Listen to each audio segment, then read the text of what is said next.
fantastic guy. I'm curious about something. And when I say, you know, I used to make jokes at 12:30 about him being gay, that's absolutely ridiculous. But when we were starting out, I will tell you one story about Andy. This is what happened. I'm scared. I was working at Art's the deli coffee shop. Deli and coffee shop, bussing tables. So Andy comes up to me and he goes, "Hey man, I got a way to make some money." I said, "What is your way?" He goes, "I'm going to become a male prostitute." Now I said, "Andy, you're not gay. It doesn't make any sense." He goes, "But a guy has to make a dollar." So I said, "All right, do what you want." You know? So he comes to me the next day and he says, "Hey, I'm buying breakfast." I says, "Why is that?" He says, "I made $450.05 last night." Wow. I said, "What on earth?" He goes, "Yeah, did some tricks there, you know, they call it." So I said to him, "You know, I eat steak and eggs. I eat, you know, expensive." He says, "That's all right. I made $450.05. And I said, "Well, who on earth gave you 5 cents?" He said, "Every one of them."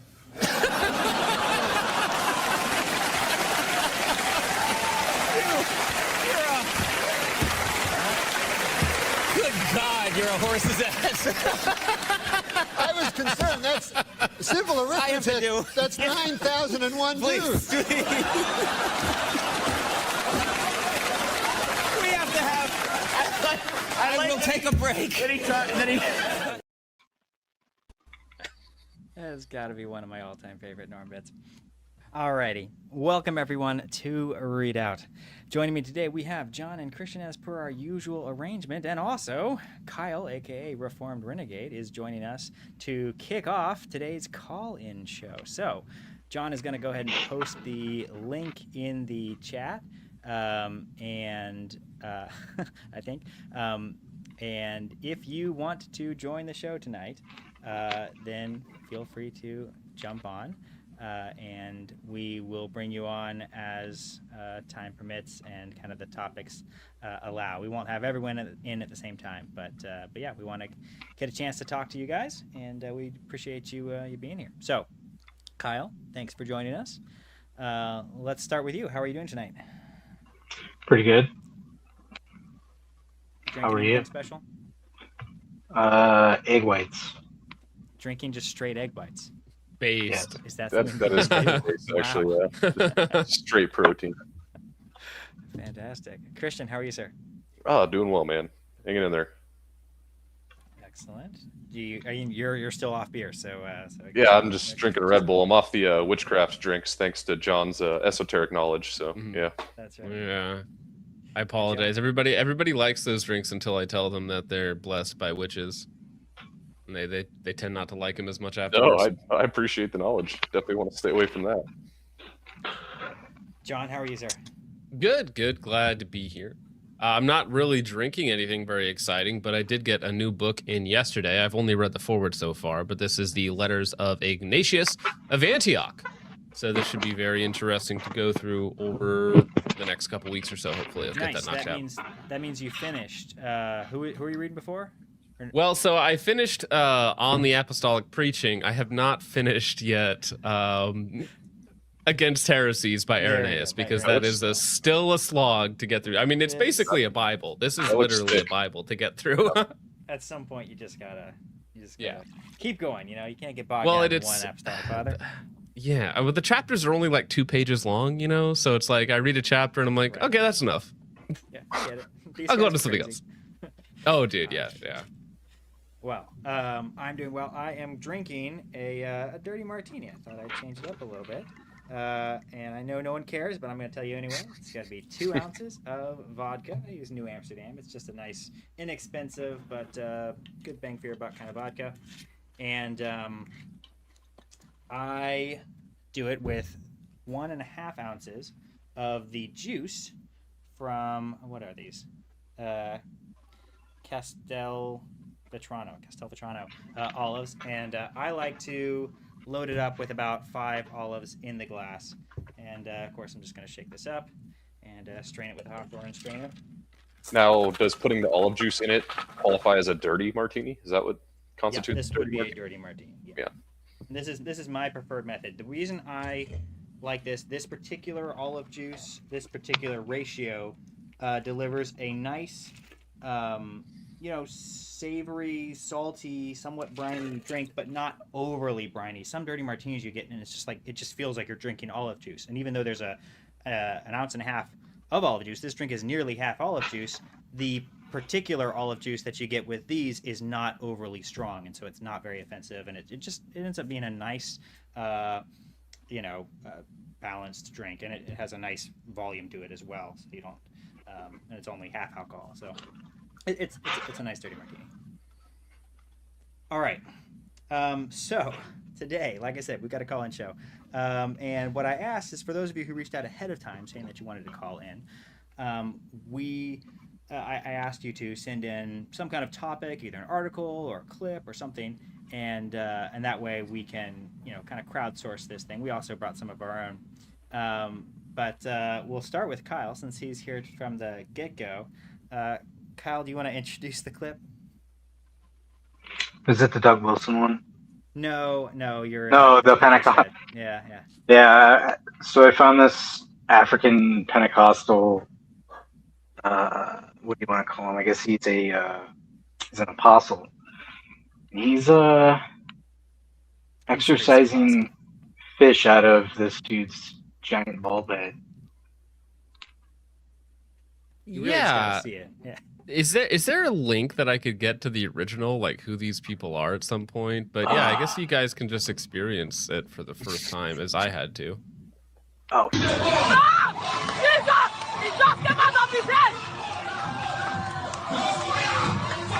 Another one, my phone don't work finished. Jesus, see him. He's free. He's free in Jesus' name. They are everywhere. This thing will not be joke. Look at. Yeah, many of you are not aware of the pandemic of fish heads going on in certain Pentecostal communities. That's. I mean, that stuff's a real big problem in Africa. Like, there's stuff like this. There's funnier stuff than this, but this is just. How did they fit so many fish? How did they fit so many fish in that bowl prosthetic head of his? And is this supposedly supposed to be something like we're casting out demons? Or, are we multiplying fish like Jesus? What is the point of this Maybe this ceremony? is just for their fish fry after the service. Oh, there we go. That's right. Carrie Handelson's been doing this to me at church tomorrow. Whoa. Yeah. I don't know. Has anyone ever experienced something like this? You're in a new area, you just step into the local church and you see this on stage and you're like, nah, I'm good. I'm going to leave now. Quickly back out. Yeah. I have gone to a couple Pentecostal-like churches. So I went to a white Pentecostal church, and that one has actually, I've mentioned this before on the show, but that was a very inoffensive experience. Like they were kind of old and but surprisingly energetic for their age, and just generally a very lively service. Didn't hear any real heresy. The sermon was actually pretty decent. The only reason I was there is because it was like a neighborhood church, and I was visiting my sister at the time, and so it was just the church down the street. I thought, I'll go, and that was a white Pentecostal church. I have been to some black churches. I don't know if they were specifically Pentecostal or if it was just sort of a non-denominational black church, but it was maybe slightly more heretical. The first time I went was like okay, and then the second time I went, I remember I went twice because I had a buddy that was that went to the church. His dad was actually the pastor, so it was something of a evangelistic effort. But the second time I went, the sermon was taught by the pastor's friend who was visiting from out of town, and the topic was on the passage in Scripture where it says that preachers of the gospel deserve a double portion, and basically his takeaway was you need to give us more money. It was very direct, very sound exegesis, and so that was perhaps a little bit offensive and maybe in poor taste. The other thing that really bothered me with that church is the pastor was technically a king of a tribe in Ghana, but living here in the U.S. And so when he was introduced to the stage, they were like, His Lord Majesty so-and-so, And I don't know, something about introducing anyone other than Jesus Christ as Lord and Majesty in a church is rubs me a little bit the wrong way. But so I've experienced some of this craziness, but not to this degree.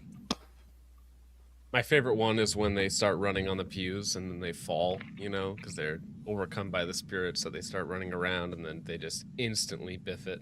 Those are my favorites. There was definitely some speaking in tongues going on. Yeah. All right.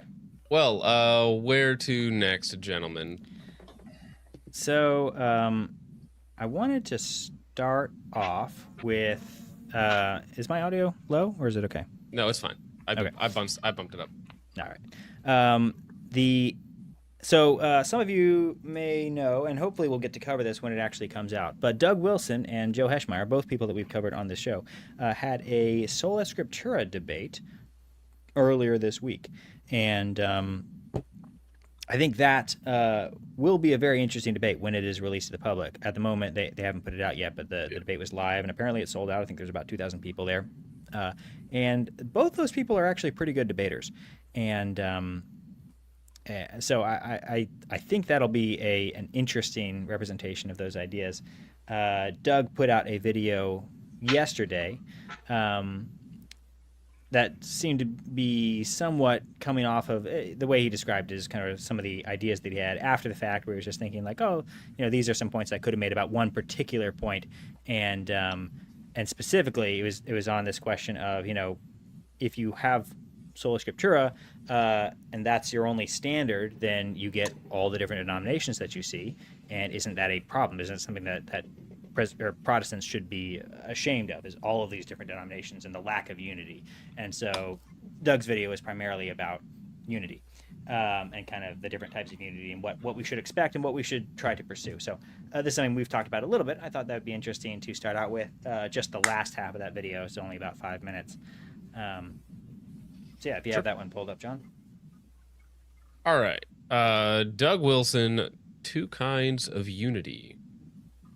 In the book of Ephesians, the Apostle Paul describes two sorts of unity for us. The first is a given unity, a unity we already have by grace. When you sit next to a fellow believer on an airplane and have good fellowship all the way to Denver, this is that kind of unity. Quote, with all lowliness and meekness, with long suffering, forbearing one another in love, endeavoring to keep the unity of the Spirit in the bond of peace. Ephesians 4:2-3. This unity is a present possession of all God's people, and we are instructed to preserve it. Don't screw it up. The way we preserve it is with lowliness and meekness, with patience and forbearance and love. As we live this way, we are keeping the unity. You keep what you already have, and you do this by not sinning against each other. We don't need to attain to this kind of unity. We start with this kind of unity. But there's another sort of unity that we do not yet have and which we are not supposed to have yet. We find this unity referred to just a few verses down. Quote, and he gave some apostles and some prophets and some evangelists and some pastors and teachers for the perfecting of the saints, for the work of the ministry, for the edifying of the body of Christ, till we all come in the unity of the faith and of the knowledge of the Son of God, unto a perfect man, unto the measure of the stature and the fullness of Christ. Ephesians 4:11-13. The unity of the faith is what we are going to have when we come to a perfect man, when the church is filled up to all the fullness of Christ. God gave certain gifts to the church in order to bring his church into that complete unity, but we are not there yet. We are not supposed to be there yet. These gifts are to be exercised over time, over centuries, for the edification of the body of Christ. The end result of this process of building or edifying, and it is a painstaking process, will be the unity of the faith. We are not there yet. But mark this, the building is only partially complete. We only have the first floor built, and it is not yet time for the trusses. My problem with Rome's view of unity is that they've wanted to put on the trusses early. But I'm post-mill. We have a ways to go yet. 2 cheers for denominations. Over the years, I've seen Christians leave a church in the right way, sure. But truth be told, I've also seen plenty of them leave their church in a wrong way, in a sinful way. They do it in a way that violates the first kind of unity in Ephesians 4, the kind of unity that Paul instructed us to preserve. And okay, that's bad. It is the sin of the individuals involved. But is it the sin of a system that allows for it? No, I don't think so. When a disgruntled member leaves for a church across town, or as Woodhouse would put it, if not disgruntled, this parishioner is very far from gruntled, in order to fill up a different pastor's office with complaints, and that pastor and I can commiserate with each other about such things, the system is working. The unhappy church member is failing, but that is why he needs good pastoral care. Let's hope he finds it somewhere. But there are other aspects of our volunteer system that chafe. Mm-hmm. So, yeah, I don't know. Is that, have you guys, John, you're Protestant, and Kyle, you're Protestant. Have you guys seen sort of the bad reasons to leave churches? Like, what's been your kind of experience, even just personally? Like, I can think about my family, how we have bumped around from church to church, and not always just because we moved locations, right? Do you guys see anything kind of fundamentally wrong with sort of the free marketplace of churches? I that kind of sums it up, doesn't it? When you're in a Protestant sect, there is no binding authority that any of these churches have over you. Therefore, as soon as you feel comfortable leaving, you can just do that. You know, there can be bad reasons for it, but there's nothing stopping you from going, right? The church isn't going to anathematize you, or you're not going to have any sort of issues in that regards, and there's no hierarchical structure to stop you from leaving. So I think that in Protestantism, it naturally allows people to leave, come and go. There's not really any sort of mechanism to stop people from doing that.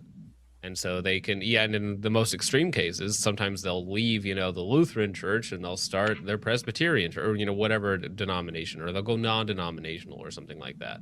And some people shop churches, where they go around and they try and find the right mix of children's programs and hours, and well, this one has really good coffee, and the music is really good at this one, and I like to listen to good music, so when the band plays really nice, that's the church that I'm going to stay at. And I know people from personal experience that's all they actually care about is literally just the audio visuals, and it's like, I don't know how you could get more superficial than that, right? So yeah, I think Protestantism just leads to this thing. It leads to disunity and selfishness in a way, right? Where you're not being part of a body, you're not sacrificing for the body, you are looking for your own personal well-being. Well, not only selfishness, but a sense of self-shepherding as well. Like almost discerning your own authority in a way, at least in my opinion. Well, yeah, and that's something I was taking notes as he was talking. He said in the beginning that you need to be lowly and humble to be unified. Mm-hmm. But then at the same time, is it lowly or humble to think of yourself as better or more well-meaning than the apostles or church fathers, right? Because, I mean, you would have to put yourself on par with them at least, or, because it's not submitting yourself to anything as a Protestant, right? I mean, you submit to your own reason, right? But even most of us would admit that that's very fallible. So so I don't know if that's truly lowly and humble, because it seems that from Doug's position, he's essentially saying, you need to be lowly and humble so that I can believe what I want to believe. Which I don't know if that's truly lowly or humble of a position to hold, if that makes sense. Yeah. So Kyle, what's your take on denominationalism in general? Well, I was gonna say something about, like, this whole video to me just kind of seems like a cope, as Doug Wilson started his own denomination because he didn't like the PCA or the OPC or the PCUSA. So it's just kind of funny to have a video talking about unity within Protestant denominations. Well, I think that really is the question, though. Is starting a new denomination, is that a breach of unity or not?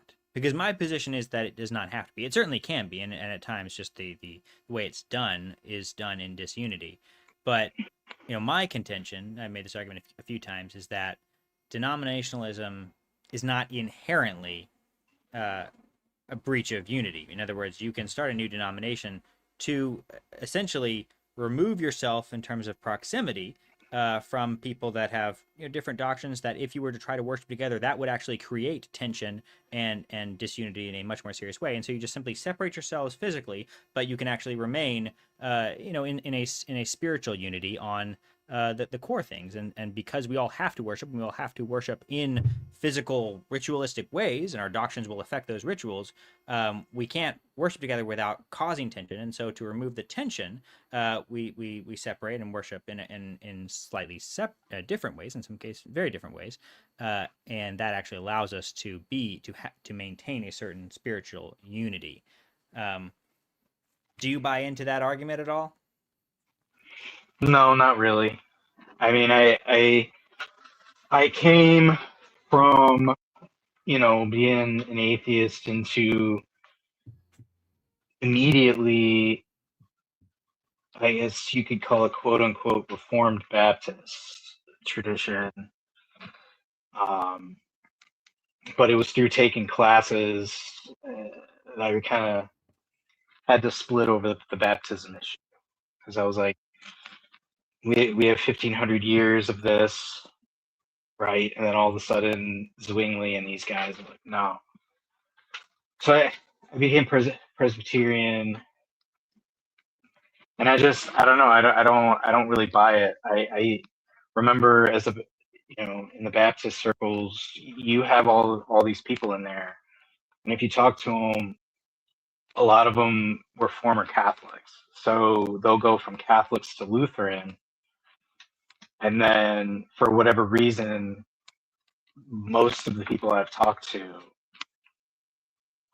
have converted to Baptists over the baptism issue. So they're no longer like, oh, we should not baptize infants anymore. So then they just go become Baptists.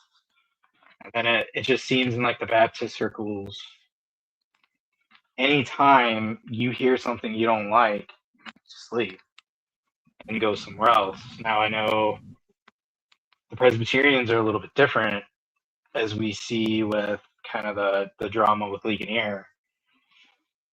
Somebody, they joined a denomination, left a denomination, one of their elders goes to a different church, and they kind of made a statement against his salvation. So like I think us, and I can't speak for the Lutherans, but we do have a little more seriousness with like the member body seems to mean more, the membership. Now, are It's you not Lutheran? just me? No, I'm Presbyterian. Got it. Okay, yeah. Sorry, But I mean, my brother is. My brother is. Gotcha. Okay. Just out of curiosity, did you see like a common thing among Catholics who left and joined Protestantism? Yeah, it was always Mary. Really? Okay. Almost 100% of the time it was Mary. Or some of the men didn't like, because I mean this wasn't too long ago. They didn't like it wasn't Francis. Who was before Francis that was helping move the pedophiles around? Maybe John Benedict, Paul? right? John Paul. It was some of that too. I thought it was Ratzinger. So, Wasn't it Ratzinger / Benedict? Wasn't he the one? Whichever one in the sort of- 90s. Oh, well, okay. I guess it depends on how far back you go. Pedophiles have been an issue in the Catholic Church for a while. But it was always that. It was almost always Mary or real presence. I've heard that too. Transubstantiation. So, but I guess my question is, if you take issues with denominationalism in principle, then it seems like you have to fall into kind of the redeemed Zoomer camp, where it's like you only respect certain mainline denominations. Is that kind of where you fall? Well, I guess you wouldn't, because you're OPC, right? RPCNA, so you're RPCNA. That's right. You're the original. So that's where Redeemed Zoomer and I kind of don't agree, because PCUSA is not,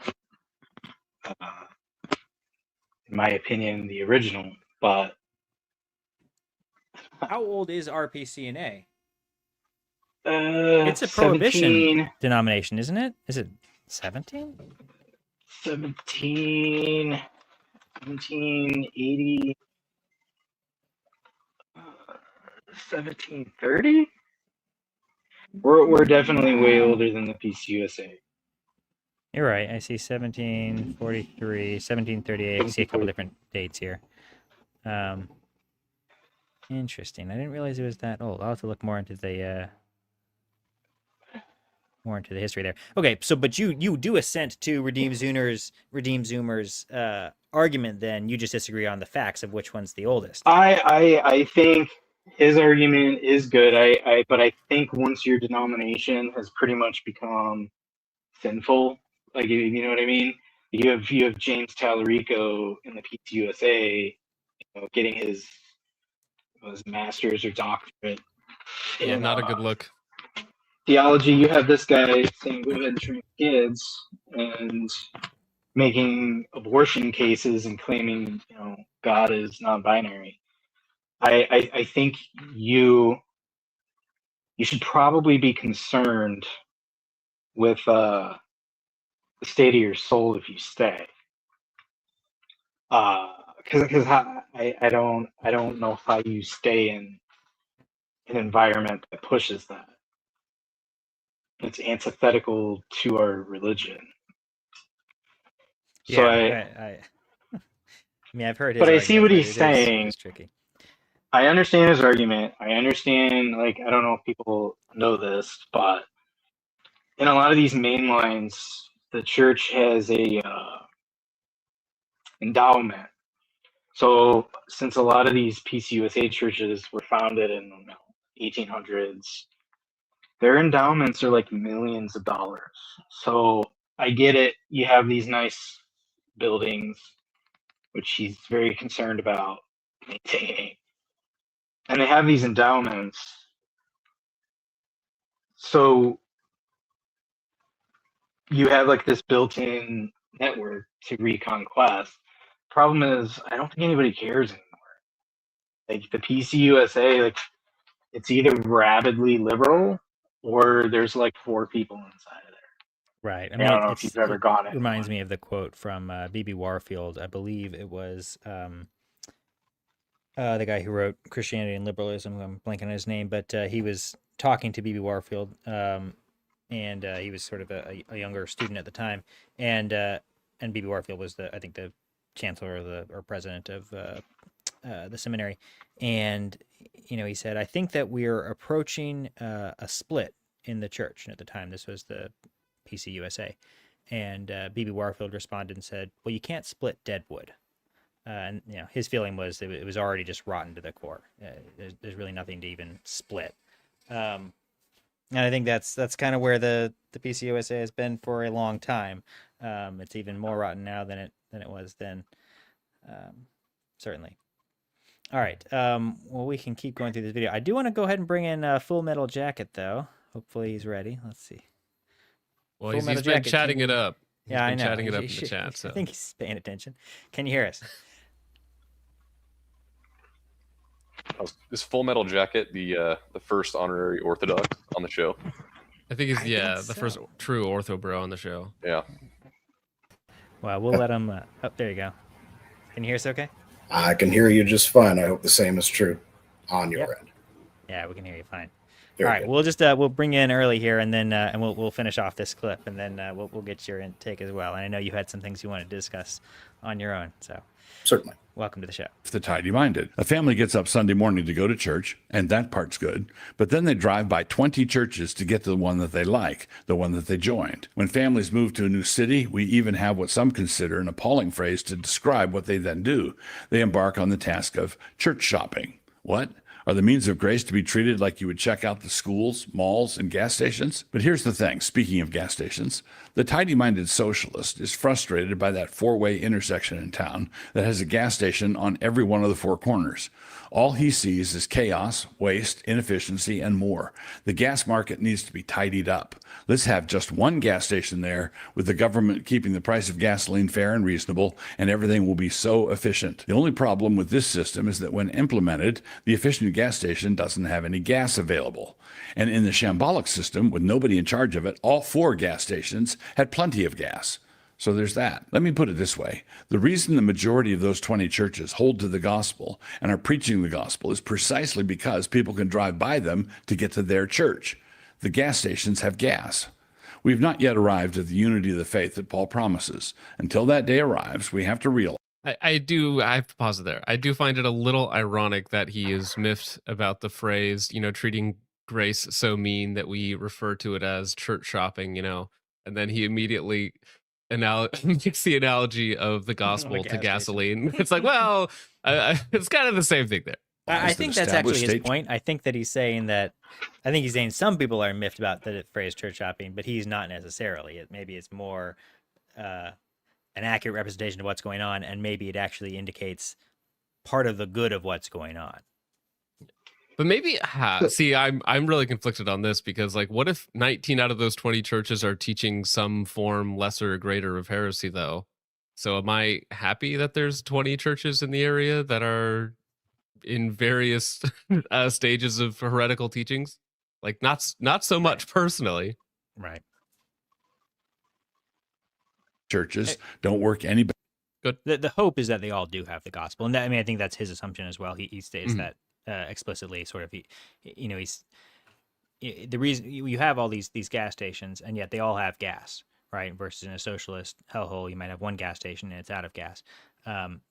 He's assuming a similar thing happens with churches, where you have so many churches and they all are more or less preaching the gospel because of this competition, because if they stop, then they die. And then we actually have seen this. A lot of these churches that are preaching some, lame, liberal, gay gospel become very old and literally die as the congregations die out. Now, I don't know that's entirely true. I don't know that there is that they're all going to die of their own inertia, but there's the hope, and I think that we have seen that, because ultimately that kind of Christianity doesn't really. I don't understand what the appeal is. You could if you just want sort of a hedonistic ritualism, then you can get that in all kinds of other things. You can get that in politics. You can get that in going to a No Kings protest, and it's like and it'll be a lot more internally consistent. So one does wonder how people feel fulfilled at these fake churches. But assuming these are real churches, then it potentially is a real thing or a good thing. Well, as somebody who has done the move to a new state, don't know anyone, need to find a church, usually, I'm not avoiding good churches. I'm avoiding these churches because of the things they post on their own website or the signs they have outside. The telltale signs are all there. So I'm not driving by a bunch of gospel preaching churches. I'm driving by churches that have obviously adopted heretical views, anti-Christian views, either on their own website or in their iconography. I mean, that's what I notice. Well, and you're probably a little bit more ecumenical in the sense where I don't know. Are you specifically looking for when you go to a new town? Do you search Baptist churches near me, or Reformed Baptist churches near me, or conservative, or do you just search? No, I mean, so churches? In my little town, there's 3 churches. One of them, for some reason, is Hispanic, though I've never seen a Hispanic person here, which is interesting. But they have a building in town. And then one openly talks on their website about how they love female clergy and gays, and then the other one is Lutheran, and nobody goes to it. So it's kind of and then I drive to the closest church that actually it happens to be a Baptist church, but yeah. But I would be ecumenical. If there was a good church in town that was steadfast in their beliefs and traditional in that way, I wouldn't have any problem going to it.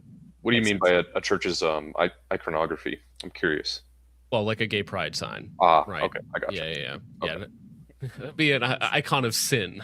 Yeah, sad absolutely. Yeah. Better than other monopolies do.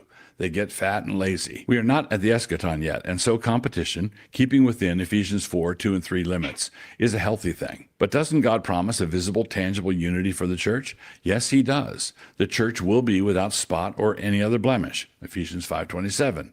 Wait. Patience. The invisible hand. Now, somewhere around this point in my argument, I will be accused of being a classical liberal.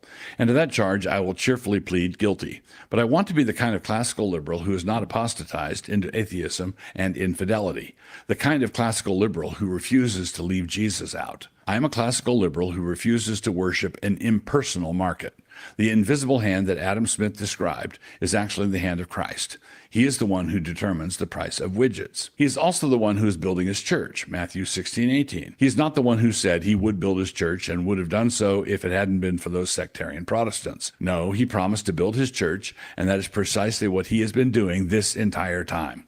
It is a marvel to behold, and it appears to me that he doesn't mind a messy workshop. Quote, Well, not to cut him off there before he makes his point, but wouldn't that same line of argumentation allow you to believe something like Jehovah Witness or Church of Latter-day Saints or any other like things that all of us on the panel would view as heretical? Not necessarily. He does address that earlier in the show, but you do have to have some amount. There must be some core unity. Right, you can't just like declare unity without anything. There has to be a unity of purpose. Or there's got to be something tied together. Now, where you draw that line is always kind of the tricky retort. But so there's a reason why we all, though coming from different backgrounds, would exclude certain people, and so we can all agree on something. There's no Wow. I mean, right, because that's like what we're talking about with like Peace USA is like you can be gay, lesbian, trans affirming and be kosher with the Peace USA.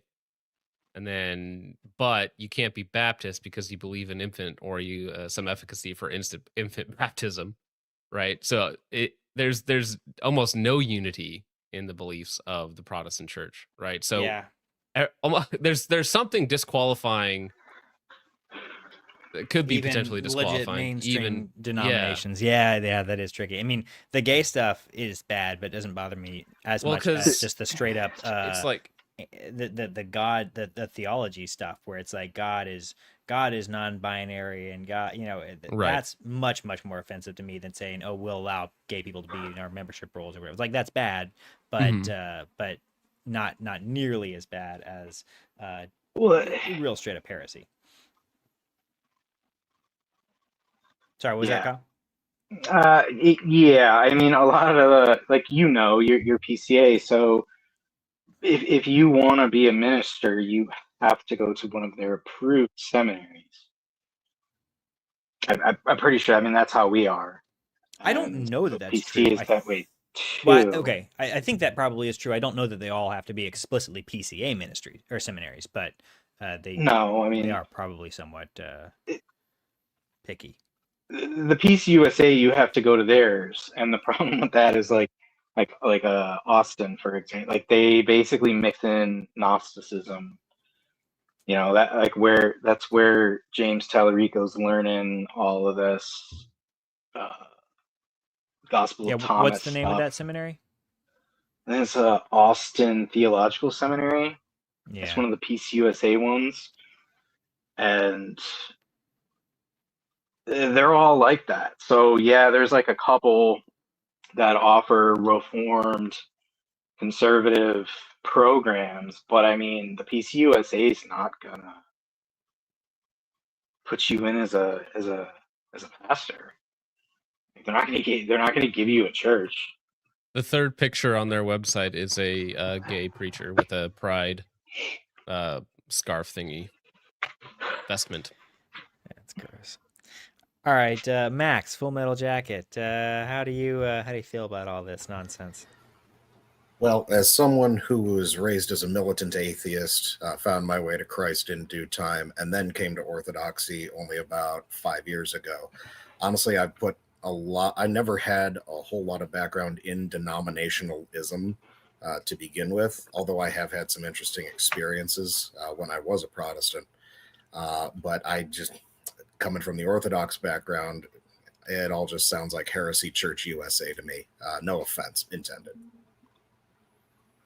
Well, I am curious about, so Orthodoxy in America, and this is something that I've been told by other Ortho bros, is very strange because Orthodoxy in America, you can legitimately go to a different parish and, you can be Armenian, Greek, Russian, and you can go to, like, in one city, you can have 3 or 4 different types of Orthodoxy, where in the Eastern world, that's not the case, right? Obviously, Greek Orthodox are Greeks and so on and so forth, right? They're all done by their own little principalities and they have their own bishoprics. In America, it's set up not like that. So it's not Protestant, but I'm saying it's almost like, oh my gosh, I don't like this Armenian guy. He doesn't like me. I'm going down the road to Greek Orthodox Church, So and that's really only in America for the Orthodox Church, which I find funny. That's interesting you bring that up too, because I've been doing a little bit of research into Orthodoxy, and correct me if I'm wrong, Full Metal Jacket, but within the different sects of Orthodoxy, I mean, they don't even validate the same ecumenical councils either. So there is kind of some, I guess, denominationalism light, I would suppose, but I just find that interesting. Well, in cases like that, where that's even remotely close to being true, in a lot of cases, that's like Nestorian heretics. For example, like the Armenians, like the what's the Arab one, the Melkite Church, for example. They still consider themselves the true church, but there is a schism. They are in heresy in all technicality. Now, do most of the actual parishioners in that parish actually care? No, they really don't. Most of them go there for family heritage stuff. They would happily, is my understanding, I don't speak for them obviously, but generally speaking, they would happily move to Orthodoxy if Orthodoxy was their 1,000+ year family tradition. But those denominations are generally getting far smaller. We were talking about churches dying out literally as folks get older and don't necessarily pass on those traditions, or people get blindsided by Western decadence and totally forget about God altogether. But as far as those in the canonical Orthodox Church, you definitely do. I mean, Orthodoxy is mixed between many different nations. For example, let's take everyone's favorite topic, certainly mine, of Ukraine, where you do have the Russian Orthodox Church within Ukrainian, well, you did. And then you had the canonical, also Ukrainian Orthodox Church. And then, of course, you have Heresy Church, Orthodox Church of Ukraine, which actively fights against the canonical Ukrainian Church. That basically is their stated goal. And so you do have a lot of cross-border stuff because there isn't an empire anymore. When everything got broken up, and everywhere's been broken up to some extent, you are going to have kind of cross-border squabbles, if you will, or you'll just find a Russian church in Ukraine or vice versa. Not that those are the only two nations that we could be talking about here. You have the ecumenical patriarch in what is now Turkey, but you also have plenty of Greek churches still there. But the Greek church is in Greece, but then you have GoArch here in America. So it can be multifaceted, to be sure. So can you just briefly describe your journey to Orthodoxy? So you said you went from atheism to Protestantism to Orthodoxy? Yes, by and large. I just really didn't have an upbringing in God at all. And my dad was literally a nuclear physicist. So it basically came down to science is kind of God, as you've seen. It's been really funny to watch these people fall flat on their face with any kind of real pushback, I have to say.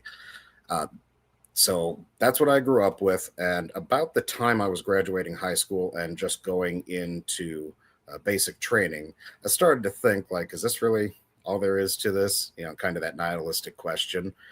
And then on my first deployment, it was actively being called, is kind of how I interpreted that initially. Now I actually think that might not have been of the Holy Spirit, but of the devil, because as far as I'm concerned, I still didn't end up where I needed to be.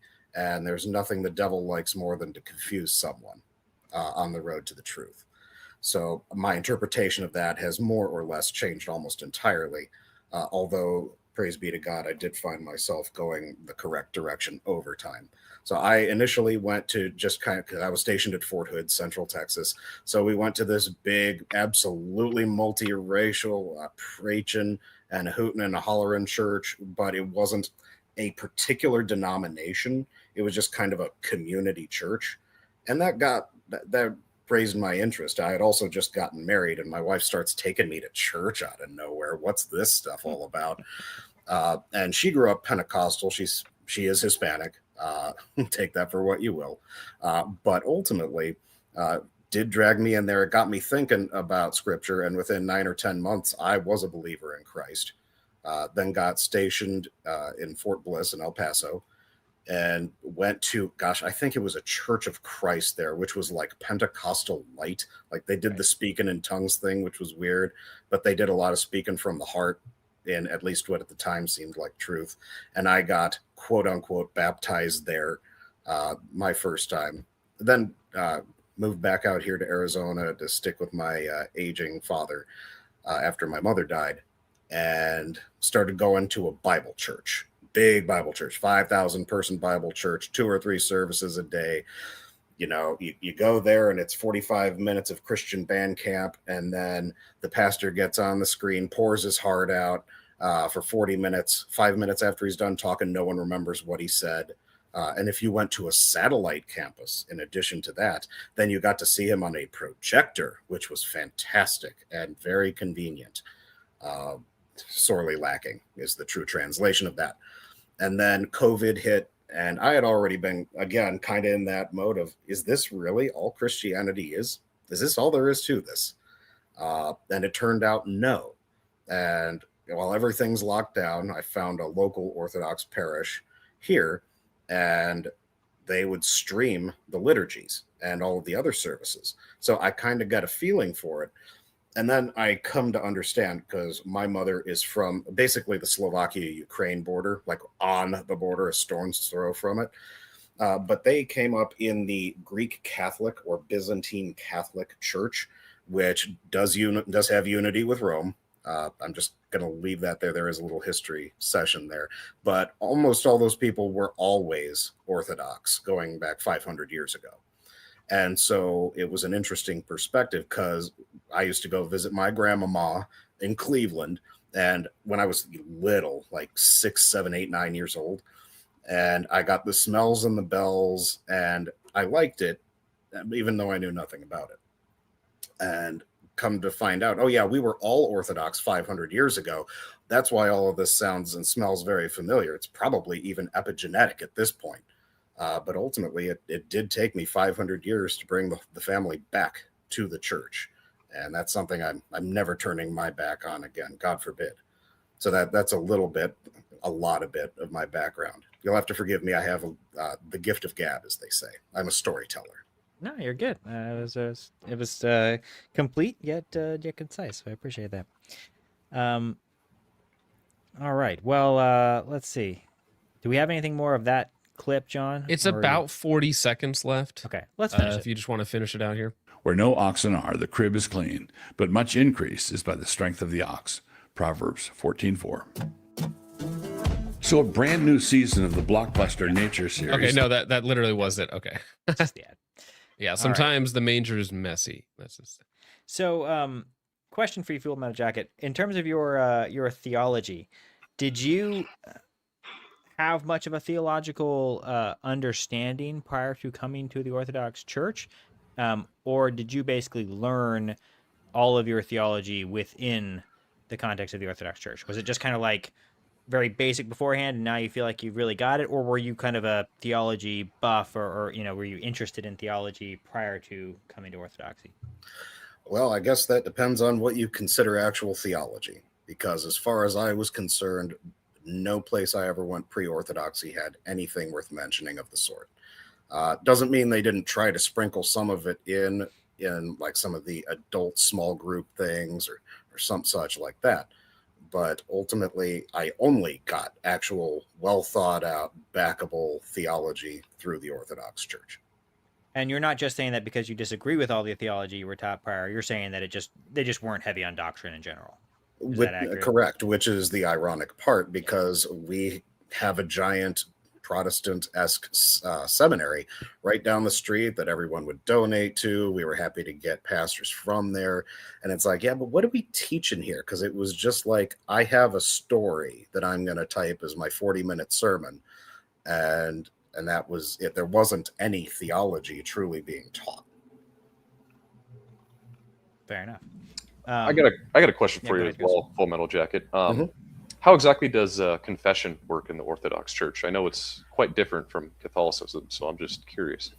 Well, and here's perhaps a little bit more of where we're going to get into the differences between American Orthodoxy and America, that is to say, because every Orthodox parish here that I know of is completely overwhelmed. We need a lot more clergy right now. In theory, I've been to smaller churches where it's confession every week during Orthros, which is the service before the Divine Liturgy. And so everyone gets that opportunity as the service is ongoing.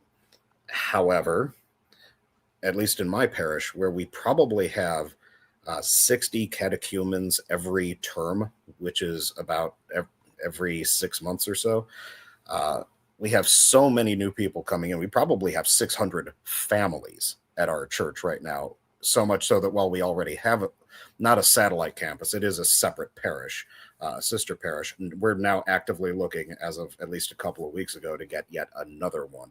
The only question is, do we have the clergy for it?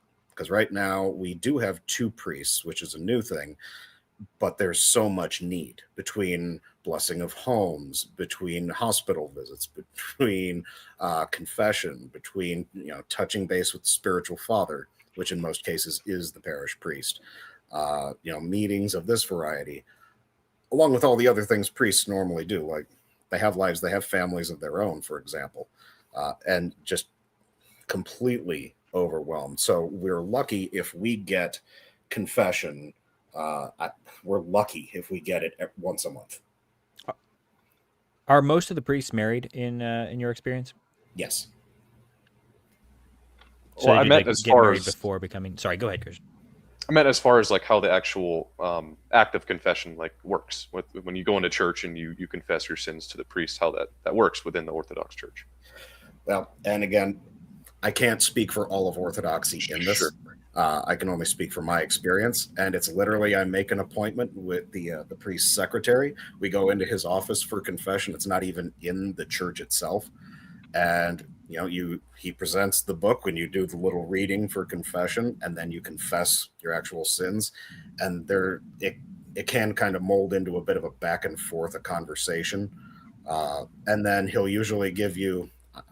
Calling it advice is a poor way of putting it, but he'll give you pointers. He'll give you an attaboy every now and then, an admonition here, and then what is typical is you get some kind of rule, whether it's a prayer rule that you need to follow, or something like this to help you further and move past your confessed sins.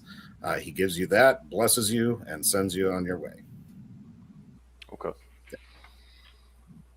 Is that similar, Christian? I think the main difference is being usually at the end of confession for Catholicism, you're given a penance, which is usually like 2 Our Fathers, 3 Hail Marys, whatever it might be. Whereas I watched a video and an Orthodox priest explained it as almost like spiritual medicine, where it almost like gives you guidance in a sense. So I think that seems like to be the main difference. Right. Yeah. Whether it's a penance, it's a prayer rule, or what. Yeah. It sounds very similar. Yeah. Mm-hmm. But I mean, in Catholicism, your experience in confession is going to vary on how elaborate or detailed you are about your sins. That's going to heavily affect the outcome of what the priest is going to tell you. So, right. Experiences vary. Yeah, and some of the guidance I've gotten, not from my spiritual father, but from people I know, love, and trust, is perhaps don't be super specific. And it's not that you're trying to get out of it or dodge it. It's so that you don't even give your confessor the idea of committing the same thing that you've just confessed. Kind of keep it vague to hopefully clear the hurdle on that one. Well, that is kind of one of the classic Protestant critiques, is that yes, we see the value in confession, but having one person be the person who hears all the confessions of the community, or even a small group of people, you do. That's a remarkable burden to ask them to bear, and perhaps even an unwise one. Now, of course, if it's worth it, then that's alone is not a big enough critique, but it's sort of a practical critique that I think does actually hold some water. Well, that's why, at least in decades and centuries and millennia past, you would often have many priests for one parish, so that you could kind of divvy it out. Because not every priest is a confessor. Our second priest, who I've known since he was a subdeacon, he's not a confessor, so he can go and bless homes and attend meetings and do all these other things, but he's not a confessor. Our primary parish priest, who's been here, gosh, almost 30 years now, I think. He's in his mid-50s, two grownish kids, late teens, and, guy keeps physically fit. He's in great shape, and he had to have a pacemaker put in 5 years ago. So, yeah, it absolutely wears on you. And, that is part of his own spiritual journey, if you will, of suffering. But it can be hard to convince others to want to become clergy when they see things like that also. Not that that's his fault. Right. All right. Well, Kyle, we're going to kick you out in a moment here. Is there anything you want to say before, or any questions you have for us or Full Metal Jacket before you leave? I guess for Full Metal Jacket, do you see with all of these Pentecostal and evangelical kids converting and basically immediately engaging in online polemics when they're still catechumens, do you see that as a problem that'll work itself out, or is it going to continue to become a problem? Well, God only knows, in truth and honesty. Yeah. I'm not trying to short shuck you there. But ultimately, I mean, let's put it this way. If we thought the printing press was a heresy producer, boy, the internet is one of those places where you just go to die in every way. So is it going to continue to be an issue as long as the internet exists and you're allowed to say what you want, more or less? I mean, kind of, yeah, no matter what. You're always going to have, and you'll have infiltrations of the church too, purposeful. Right. So, yeah, it's going to continue to be a problem. That being said, not all of them are bad or off topic or anything like that. But let's put it this way. For anyone who grew up without the faith at all, when you first come to believe in Jesus Christ as your Savior, there is a fire in the belly and you want to get the word out. And that's not even an attempt to, oh, I'm a good guy, I'm out here converting people. I was doing as I was told by Jesus to go out and convert. It's not even that. You feel genuine conviction about that. And in so many ways, it's really no different even in Orthodoxy. It's just a lot more visible in Orthodoxy because we are growing very quickly. And we do happen to have a lot of very well-skilled, politically incorrect people who do know very much what they're talking about online. And so it can be kind of a positive feedback loop that isn't positive in many ways, would be kind of my stance on that. Okay. Yeah, one of the guys that works for me, he's about 65. He's Antiochian Orthodox. He was telling me not too long ago about all the young kids coming in and wanting to change, not change Orthodoxy in a real sense, but trying to make it fit their internet culture. Mm-hmm. Well, to steal a phrase from generations past, the kids are all right. They've suffered a lot of what would be called moral injuries. Everything I was taught was a lie, and now they found something true and beautiful. And so, yeah, there's internet culture absolutely involved in that, 1,000%. But you're never going to change Orthodoxy. They may pursue things differently, which might not be in line with Orthodoxy, but that doesn't change the church. The church remains.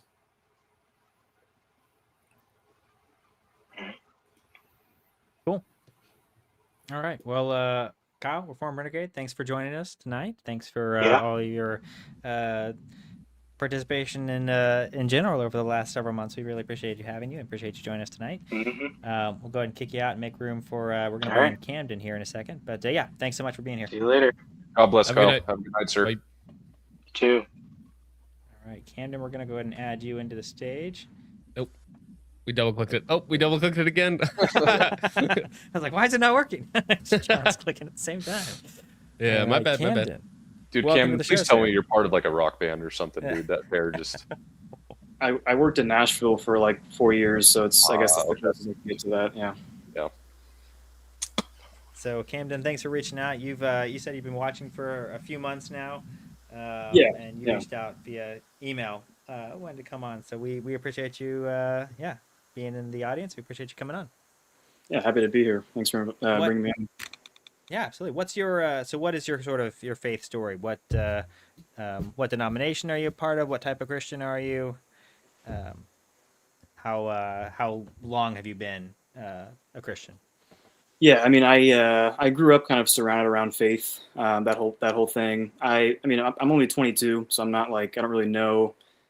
I'm not super like based with theology or anything. I'm still kind of learning what I can about all that stuff. I wasn't really huge into. I kind of just always pictured it as like something that my parents forced me to go to as a kid because it's like just church, just forced to go there.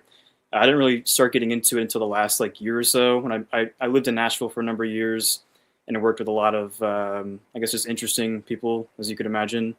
And I kind of just found myself going back to the roots. I was in and out of churches as well. I'm in Ohio now. I moved out of Nashville. I was looking for a lot of different churches. I found myself going to like a Baptist church more than anything else. But I'm not super like knowledgeable on theology. I'm still learning all that stuff. But yeah, the basics. Yeah, no, makes sense.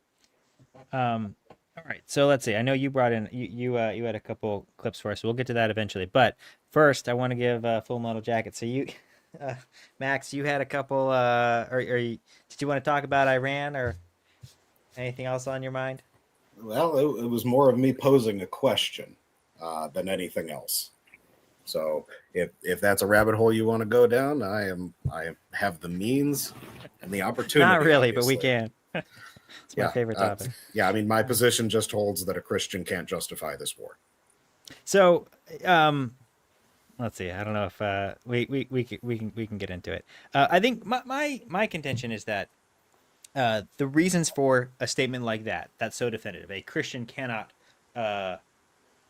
be in support of the war in Iran.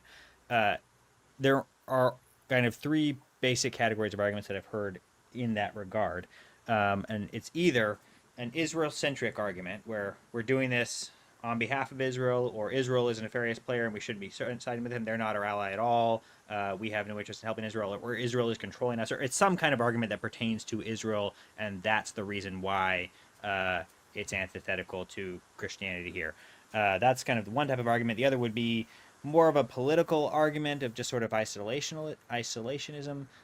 Doesn't pertain as much to Christianity, but just sort of a general sense of we shouldn't be involved in other countries.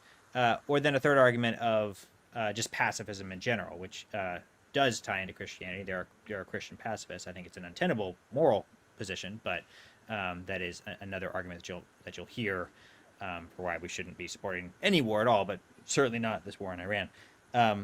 Do you fall into any of those three, or is there some other form of argument that I'm missing, or you can just make the argument however you want? But that's kind of my opening question for you. No, it's not really an argument. It really just is a statement. I'm happy to make an argument. But just because it's clear cut, I don't think there's a whole lot of other consideration. I mean, in order to be a Christian, you definitively have to believe Jesus Christ is your Lord and Savior. That's definitive. For example, there's nothing wrong with having a strong definition in and of itself. That being said, I agree with you that pacifism is untenable as a Christian doctrine, or anything a Christian might do or say, which is also a definitive statement. Right. But But you can't make it. You can't say that definitive statements are first principles. I mean, I suppose you can. But are Sure, you I saying can. that? Are you saying Wait, that? that's a definitive statement. Yeah, You exactly. can't do Well, that. okay, you can. The question is that what you're doing? Because that's an audacious statement to say that war in Iran is antithetical to Christianity is my first principle and that doesn't need an argument. That's quite a take. Is that what you're saying? No, nor did I try to characterize it as such. In fairness, I just don't. I don't see anything in Christian doctrine or theology that backs up a just cause for this war. Not that I believe necessarily in just war theory, although there are a lot of points I do care about that. That's also not what I'm saying. We can go from a rah-rah America standpoint if you want to. Like, what do we actually get out of this? Oh, nothing? Okay, checks box, moves along. But to keep it within the milieu of Christianity, I think the last Christian martyr in Iran was like 250 years ago. Like, they barely, if at all, even persecute Jews there. Like, Iran is actually a pretty open society generally. Unless we're talking about rainbow people, and that's not my problem because I ain't one. And I'm not going to defend that act of debauchery either. I wonder why there's so few Christian martyrs in Iran. Well, there are plenty. There are plenty of Christians in Iran, the same way there are There's about plenty a of million. Jews in Iran. Yeah. Okay. I mean, it's funny. I think it has the second most amount of Christians in the region. Lebanon is number one at like Iraq 1.5, used to 2 be a million. huge one, and then ISIS went through.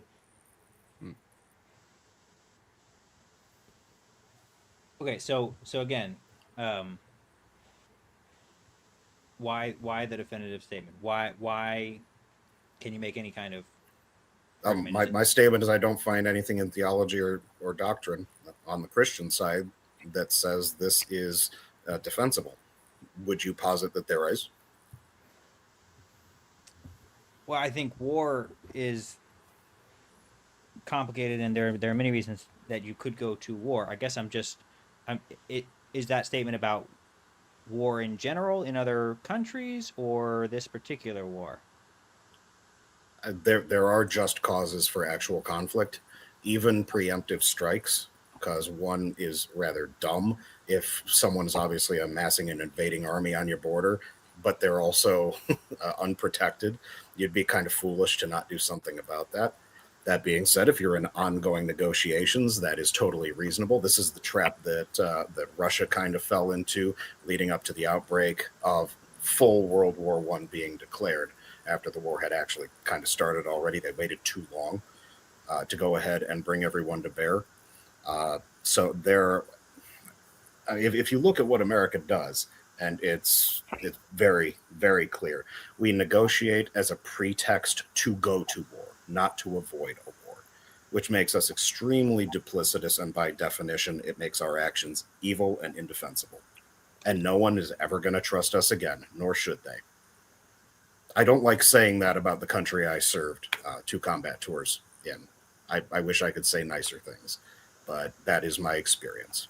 Sorry, can you tease that out for me? Why is it duplicitous? To already be going to war even though you're in negotiations, like you were going to go to war no matter what. I mean, it seems to me that actual effective power, military power, is an important point of leverage. If by that you mean deception is a key component of war, sure, but there's no honor in that. And from a Christian aspect, that's extremely duplicitous. So you think that deception in war is dishonorable and anti-Christian? Certainly not all. But negotiations that are touted as peace negotiations specifically to avoid a conflict, when you're going into conflict, no matter how they turn out, which you've seen time and time and time again, yes. But I mean, camouflage is deception. No, it's not. It's not duplicitous to deceive your enemy to not know that a certain vehicle is somewhere, or to wear camouflage fatigues as a soldier. No. I guess it just seems to me that you're making a number of prudential arguments, which is fine. You can disagree with this being a just war on prudential grounds. the question is how you then jump across to say that no Christian could also make a prudential argument in favor of the war. I haven't maybe haven't heard you one. could just give him the counterpoint then, because I think I'm more on Full Metal Jacket's side on this. But if I'm going to go up against him in this and be like, okay, he says there is no way you can make an argument from Christian principles for the war. Well, now I just need to think of one, right? Sure. I mean, I think the preventative strike, I mean, I think going to war with a nation that is a declared enemy of America, that has been ever since that regime's inception, and is actively trying to undermine us. I mean, there's a number of things you can point to as evidence of that, including potentially assassination attempts against Trump, but also their desire to have nuclear weapons. That's more of a threat in conjunction with their stated antithesis to our nation. But yeah, simply the fact that they are an enemy who is intent on gaining more and more power until they can take us on in more overt ways, as opposed to the cowardly terroristic ways that they do right now. Also, the fact that they have terrorist cells in our nation. I mean, all of this is I think, more than enough grounds for engaging in war. I think there are other reasons too, other just national interests. But so maybe it's just a difference in terms of the standard of what constitutes a just war, perhaps. But again, then you're just running into all kinds of prudential differences in standards that Christians can and do regularly disagree on. So I'm struggling with the certitude in that statement. Well, I have to ask the world's fastest question. Are you saying you believe those? All those points you just brought up, are you saying you believe those? Because sure, we can have an academic argument about that, sure. But that's not really being forthright. Yeah, no, I mean, I think that they're valid. Well, I wouldn't have to say that I don't they believe are... a single thing that you just said is accurate. Having come from the field of intelligence, coming from CENTCOM as an intelligence analyst, and some things are just provable. I don't see any terrorist cells as an enemy? From Iran here in America, by the way. Something that I believed for a long, long time. I'm not seeing them. You have a rando from Senegal do something. You think, I mean, he's going to be Sunni anyway, but do you really think he's going to bat for Iran, or you think he's just a nut job? I vote profoundly for nut job. We've seen several instances in the last month where they, including Chinese. Yes.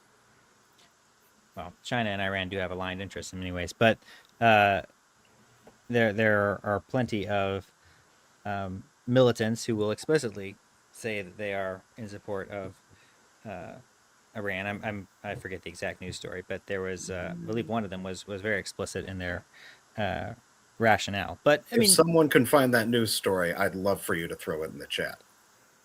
And for the record, if it is true, I fully accept that. One does not make hundreds of Iranian terrorists, and nor can it be a post hoc justification for whatever this is we're doing, other than straight up insanity.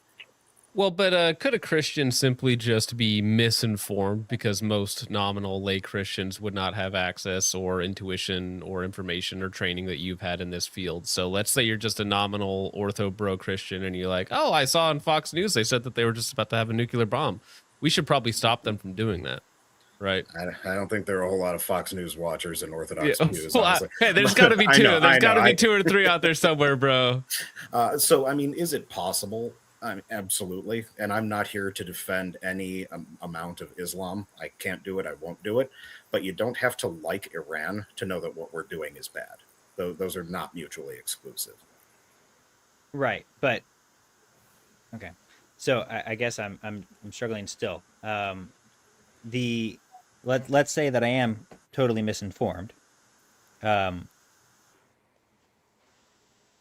said on everything. So I are you saying that Iran is not our enemy?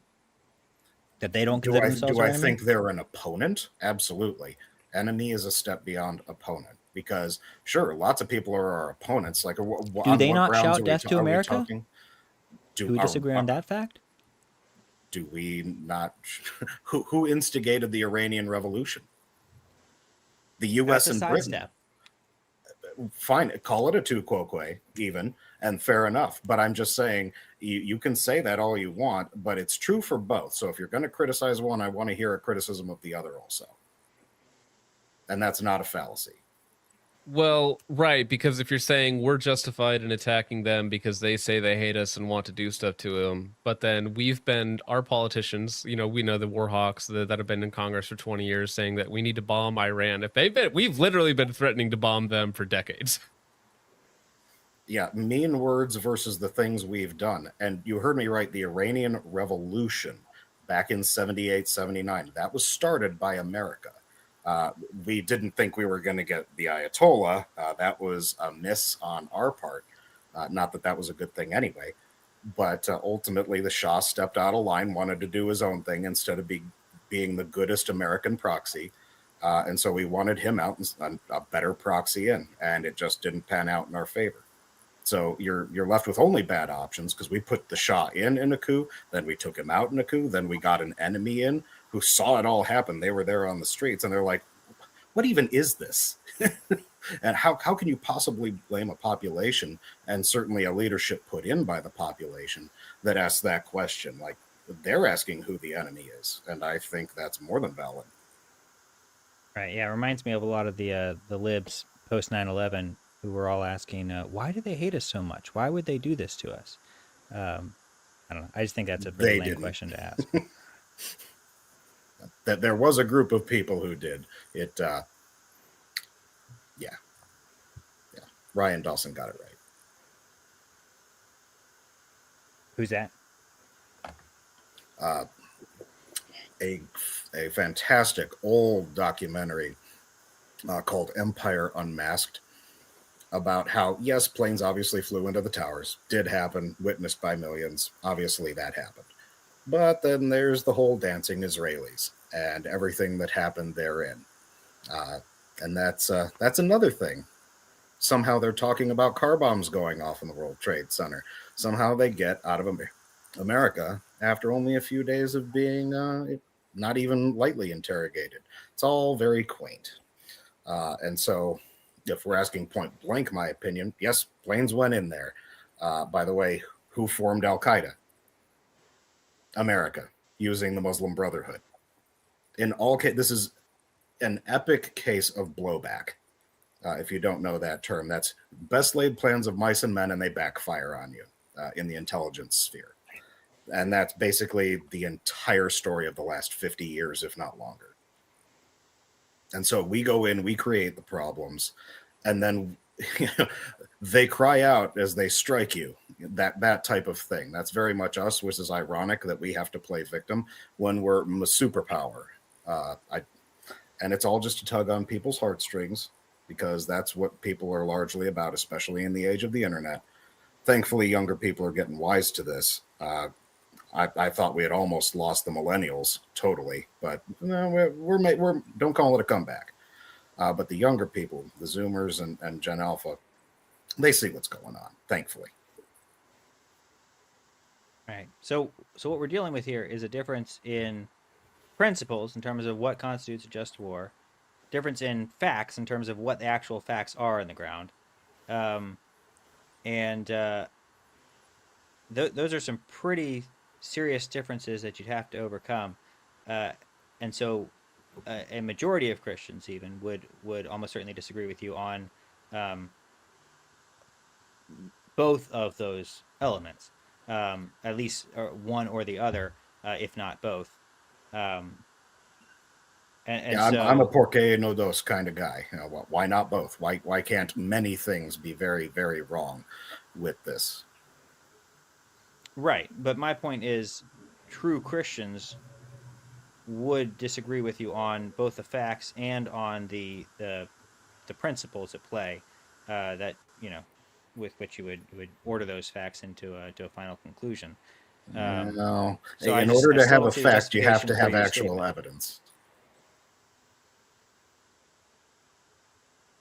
Anyone can say something. That's not an argument. It's not a presentation of a source. How'd you get that Most- information? Well, As that is the question. as Andrew Most- Wilson would say, made it the fuck up. Well, or you heard it from someone that you trust. That's where most facts come from, yours included. That's hearsay, not a fact. Now, I realize the difficulty in trying to get to the bottom of, is Iran building a nuke? Like your average guy is not going to have access to that. I never did. And by the way, for the record, for all of my FBI people, I am here. I'm not giving away anything classified. I'm not sharing anything like that. It's just what I've seen. No special tactics, techniques, or procedures. But I see no evidence for any of this, and there is enough circumstantial evidence that to say almost definitively that absolutely not. There could not be evidence of it because it doesn't exist. Such as they're building a nuke. Trust Bibi, who said that for 35 years. All right, if you want to do that is your boat to die on, and I'll let you die on it. But otherwise, I hear you making it up. And maybe not you, the royal you, those who might defend this adventurism. I just don't see it. And what's more, it's all Russian nuclear scientists in those power plants. They would know about it. And if they were all about Iran having a nuke, you know what they would do? They'd probably give them 1 or a dozen of their 5,000. You don't have to go through. You don't even need a natural one. You just give them one, which is something Pakistan has talked about for a long time. And they're Sunni, for God's sake. All right, fair enough. I feel bad because I feel like I'm making a Trent Horn argument here, but ultimately it's like the statement is no true Christian can support the war in Iran, and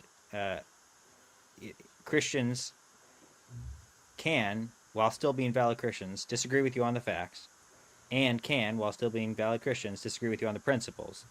Therefore, through a myriad of options, through a combination of different facts and different principles, or in some cases same facts, different principles, or different facts and same principles, true Christians can come to a different conclusion. So I'm not arguing for the legitimacy of the war in Iran because I'm not a debater and I don't particularly care to debate that. I do think that it's just, but in terms of the statement, true Christians cannot believe that the war in Iran is justified. I think that's a really hard sell, and I don't think that you've made that point. Well, you put the no true Christian, literally no true Scotsman fallacy. I never said that. I don't see how a Christian can defend the war in Iran. Was actually sorry. Explain the distinction there between those two statements. I wasn't trying to mischaracterize your position. Well, I haven't heard an argument, not a hypothetical one. I haven't actually heard an argument in favor of this. Still, you said a lot of things. You made a lot of assertions. I don't see those as facts.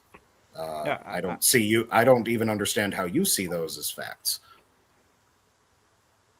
Right, but I'm not arguing for the war in Iran. I'm arguing that a Christian could support the war in Iran. But you made an argument that others could make an argument, but it's not an argument.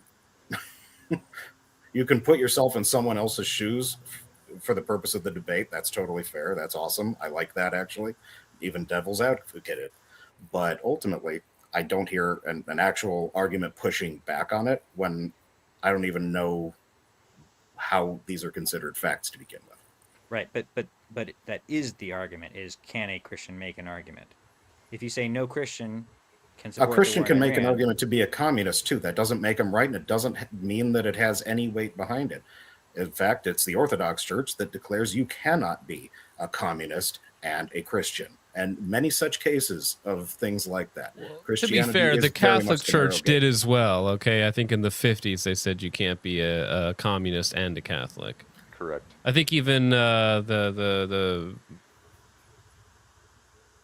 Cardinal Martin Sheen, Bishop Sheen, also said that at one point. So I mean, yeah, that was traditionally a right. position. I did not mean that at the exclusion of Roman Catholicism. Mm-hmm. On that, I largely plead ignorance. But I don't actually hear how that there is an argument. That a lot of assertions, and I'm willing to play around with that, but I haven't heard how a Christian. Well, so wouldn't backs this the one counterfactual, like, let's just say somebody's really dumb and they're like, nope, they actually were about to strike us with nukes, and so we needed to preemptively take them out.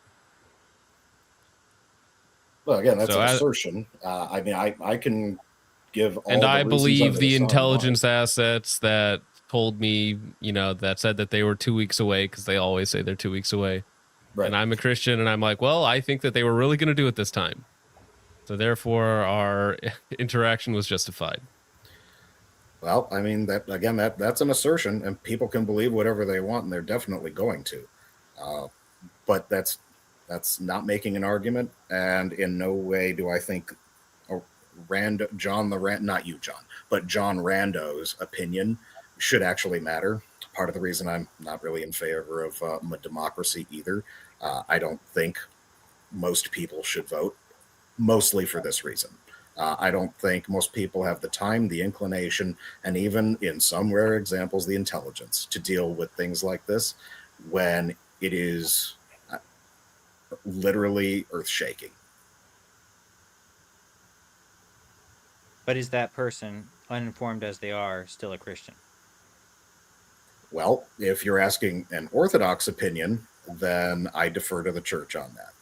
If you're asking me my personal opinion, me not speaking for the church itself and just me myself, that sounds to me like anyone who backs this is by definition a Zionist. And once again, the church says, if you are a Zionist, you cannot be a Christian. And I stand by that. What's the Orthodox Church's definition of Zionism? Anything that gives the benefit of the doubt to a certain group of people, let's say, and certainly seeks to have a standalone. Wait, that's an extremely broad definition. You're saying gives the benefit of the doubt to Jews is the definition of Zionism, and if you give the benefit of the doubt, yes. Well, isn't it just a religious support of Israel, like a Christian religious support of Israel? Isn't that more closely the definition? The physical secular nation state of Israel as being some kind of religious connotation in anything but a negative.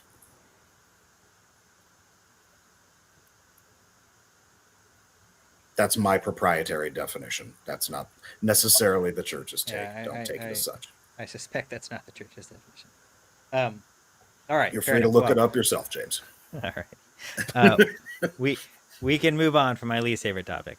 Thank you for indulging me. James hated every minute of that. Every moment. Oh, jeez. But you wrote in, and I said I would talk about it, so there we go. All right. All right, Camden, what do you want to talk about? Iran. Yeah, right back into the Israel topic. I mean, I'll just jump on it real quick, even though we moved on. Part of me thinks it's like half like Israel is like it's pushing us towards the whole bomb Iran thing. The other half is like, obviously it's been going on since like what, the 70s, 80s, 70s, sometime like then, like they're like been threatening us, whatever. I don't know. I can't really give a direct, like, this is what I genuinely think, as I'm not really super versed in that, but part of it is I think it's a lot of Israel is kind of forcing America to do their bidding, but I don't know. That's my opinion. Many such cases. Did you let's see? There was the Camden. You pulled in the clip, the Palm Sunday celebrations. Yeah. John, do you have that? Oh shoot, is that? I don't know why that one's not in my list of tabs. Oh, the Palm Sunday attack? Yeah, there was a massacre in I think Nigeria, and then there was also in France the Lourdes. That was like 20,000 people. The content's pretty horrible. I doubt you can even show it on stream without YouTube nuking you. But there was a crazy massacre in Nigeria of Christians on Palm Sunday. So, major terrorist attack reported in Jos Plateau State, Nigeria. Many fear dead. At least 17 bodies on this clip. Incident just occurred moments ago.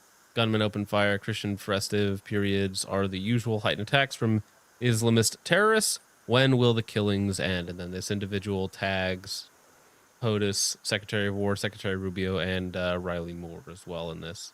The killings of Christians in Nigeria has been ramping up as of late, it would seem. And I know that the Catholic Church has spoken on it a little bit. Eric Prince has talked about it a little bit, but it's gone mostly silent from Western media.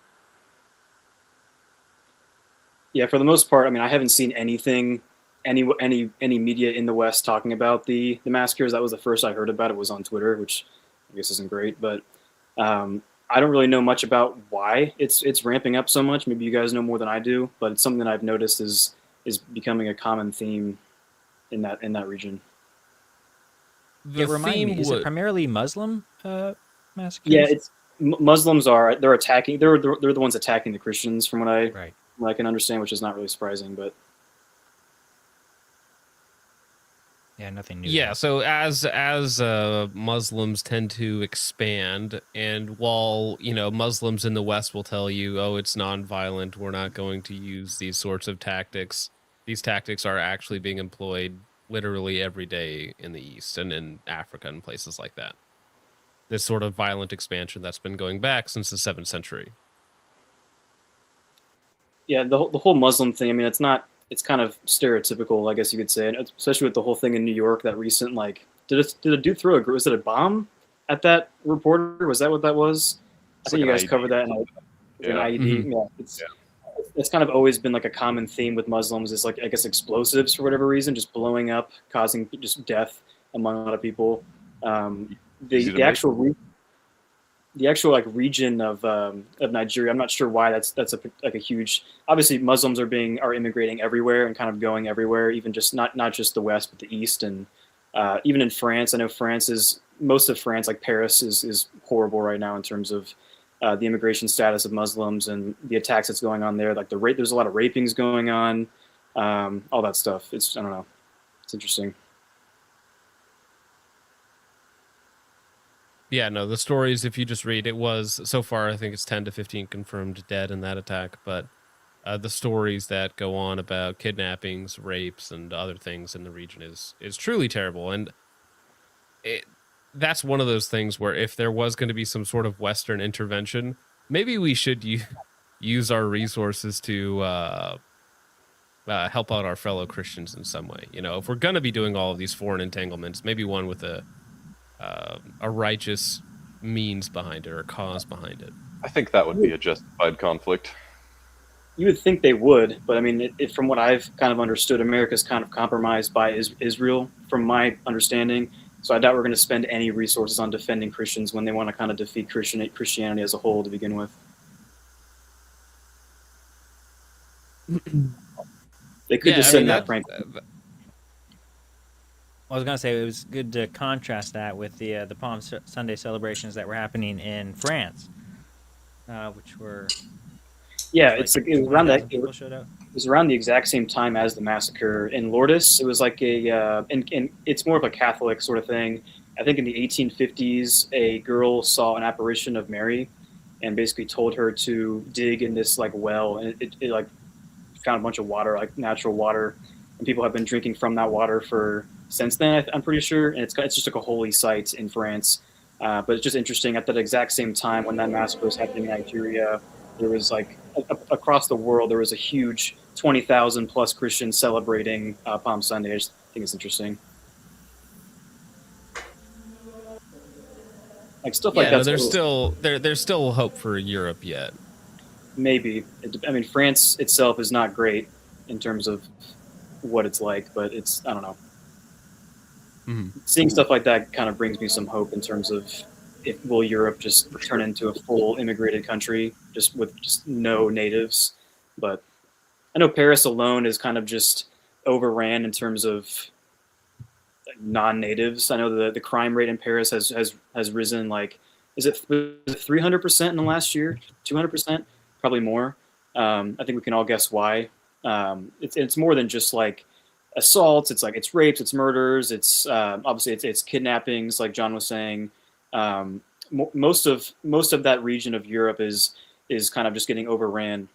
In your guys' opinion, though, where do you think, why are they immigrating to France? I know it's kind of everywhere, but France kind of seems to be like a hub for that sort of thing. Well, it's kind of the stepping stone on the way to the UK, right? So a lot of them kind of get bogged down there, or they just end up staying there. Now, I know that a lot of people are very black-pilled on Europe, and they think, oh, it's totally overrun, it's totally gone. But it's important to remember that they're like 20 years behind us in terms of demographics. So like France, for all of like Paris is overrun, sure, the population centers are awful, but it's 85% French. Whereas, you know, America's like 55% European. So it's not a similar circumstance. Even the UK, which, you know, you do hear all of this horrible, you know, 500,000 girls being raped over 5 years by Muslim immigrants. You're like, okay, that's awful. That's terrible. But at the same time, they're still 85% European. So it's not quite to the same level of what we have going on in the US. So we are actually demographically worse off than a lot of these other countries. And so I don't think there's reason to despair about Europe. Europe will probably be the first country to return to traditional Christian roots, in my opinion, because where there is persecution, where there is sacrifice, blood of the martyrs is often the seeds of the church. So where there is persecution like this is where the church will regrow. I do have to say, in terms of why they congregate in certain areas, I think a lot of that is just more family driven than anything else. Or it's kind of like Dearborn, Michigan.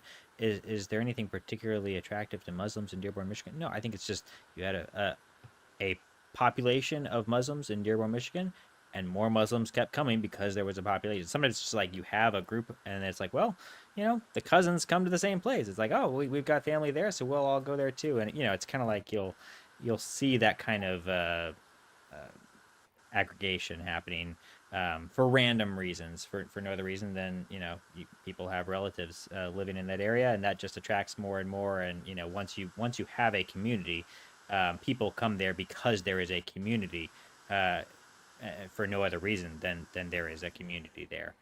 So sometimes there's no real rhyme or reason to why these places become attractive to Muslim immigrants or immigrants of any kind. You'll see this kind of thing with Indian population centers as well, where you get a few Indians there and then the rest come. They also tend to not like rural areas, right? Because that's not where the welfare system is. That's not where public transportation is.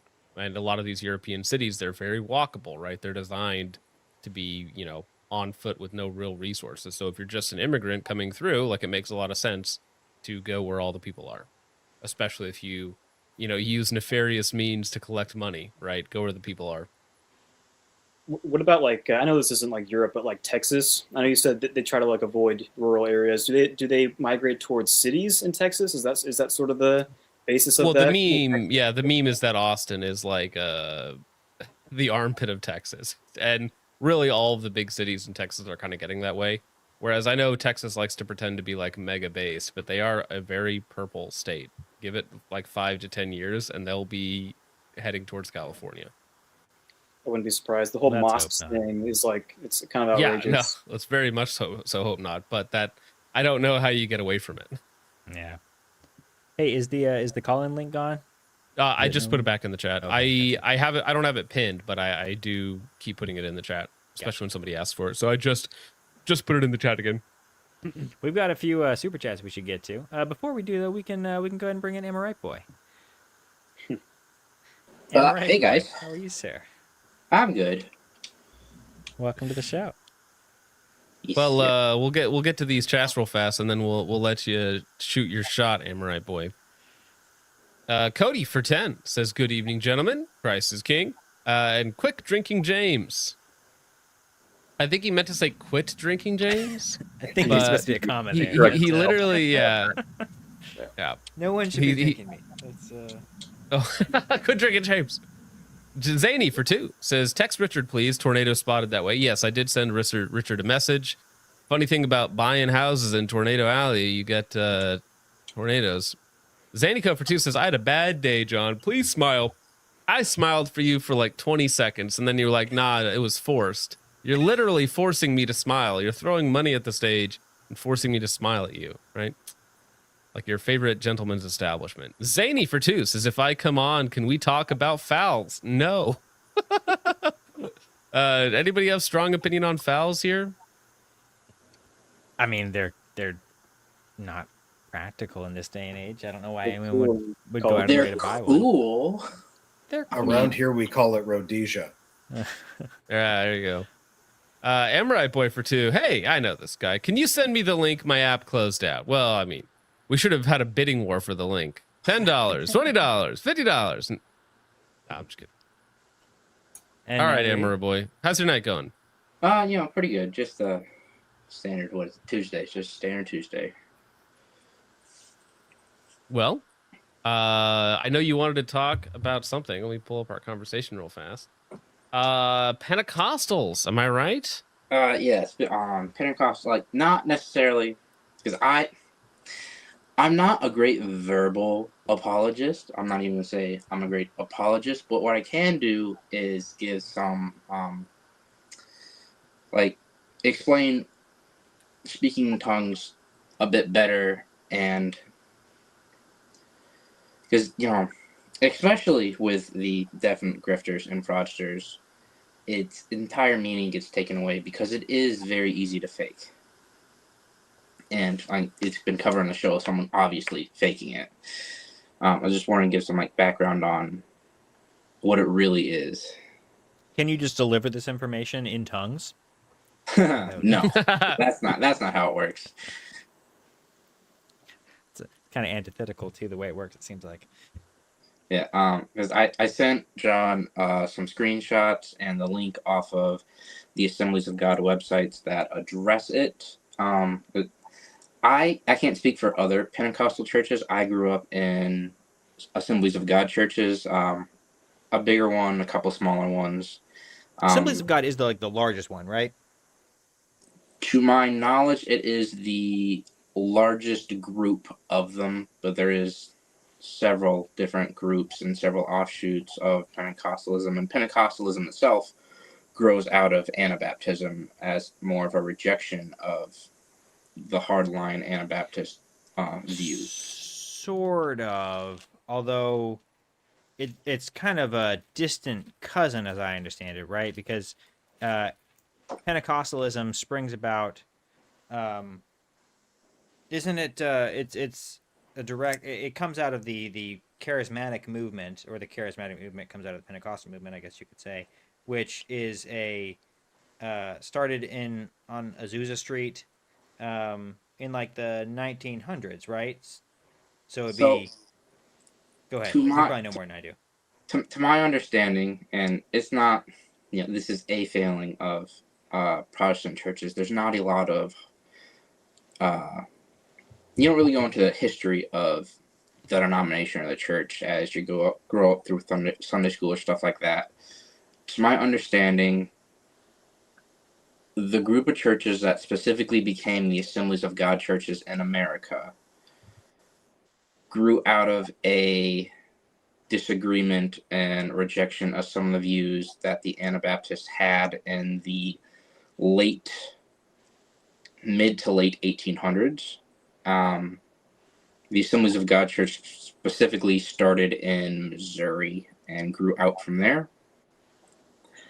And then with most Pentecostal churches up until World War II, they were very pacifist, no conflict, which led to other conflicts with the population as a whole. Okay, so I'm just kind of doing some quick Googling here. So what I'm seeing is the Pentecostal movement started on Azusa Street, what's called the Azusa Street Revival. It was something that lasted from 1906 to 1909, led by William J. Seymour.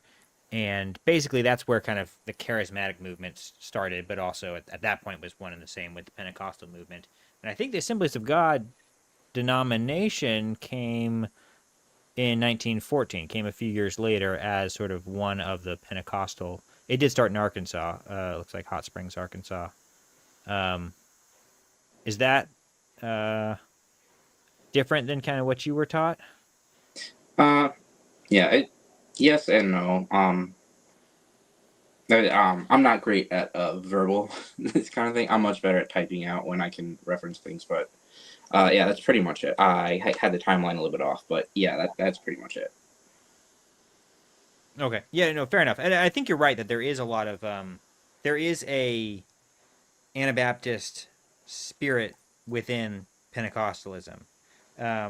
But the direct descendants of Anabaptism in America are like the Mennonites, and maybe to a certain degree like the Quakers, not really the Quakers, but more so like the Mennonites and Amish, some of these groups that are like direct descendants of, their ancestors fled persecution in Europe to come to the Americas so that they could worship in their sort of Anabaptist way. It's how I understand it. It was a somewhat of a rejection of some of the more hardcore Anabaptist beliefs and saying, we don't necessarily agree with this. We're going to go not that direction. Yeah. So speaking in tongues, tell us about your experience with that. So I witnessed it a lot. Several of my I've seen several of my family members do it. Just right out there, it is super easy to fake. People fake it a lot for a lot of different reasons because the point of it, like, the way it appears, it's very easy to copy.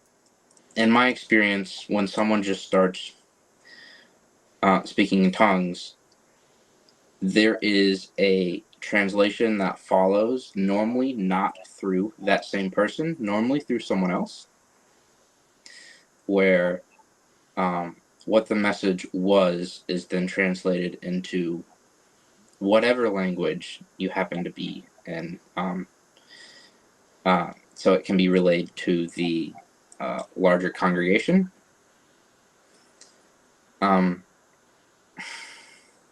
It's so you wouldn't necessarily, as the person speaking in tongues, you wouldn't necessarily know the message, right? Someone else you would not know the message. You are the vehicle through which the vehicle through which the message is being given to the congregation. Someone else would translate the message, which sounds crazy, but that is I don't like speaking in tongues as a theological concept, but that is the biblical model, which is what makes this topic so challenging. Is that Paul writes, and I forget exactly where, but how you're supposed to. It's one of the Corinthians. It's towards the end of the book. Don't speak in tongues unless there's an interpreter present, which implies that there is usually a separation between the person who's doing the speaking and doing the interpretation. Now, I don't really buy into that. This whole speaking in tongues is just sort of like a language of the spirit and not just regular old languages, is a more traditional understanding. That interpretation has issues. It doesn't fully seem to jive with the text, but it still is better than the charismatic Pentecostal. It's not like that one lady. Now, I am curious, Amaret boy. I am curious. Do you believe that speaking in tongues is required for you to be a true Christian? No. Okay, because that is... It doesn't happen to everyone. It is the way that I have always been taught, the way that I have some issues with the way everything's worded on the website, but the way that I have been taught and the way that I have seen it carried out, it's something that can happen. It doesn't always happen. It is, it's referred to as like baptism in the Spirit, where it's like just God giving a message that someone needs to hear in a time of need. And it doesn't always happen. It doesn't happen to everyone.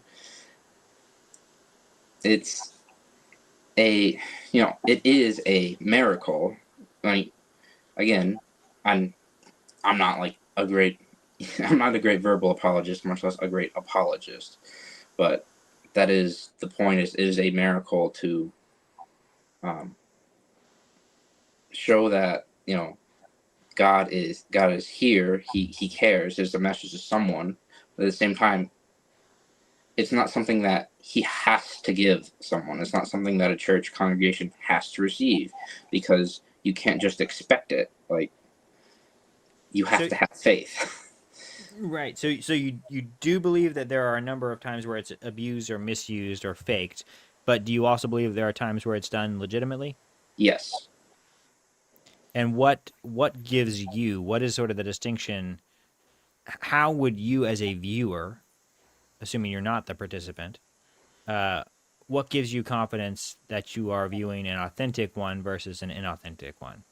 So a lot of this comes down to how well you study the Bible, what do you do on your free time? Like, are you going to more of an effort than to listen to whatever the pastor's saying on Sunday?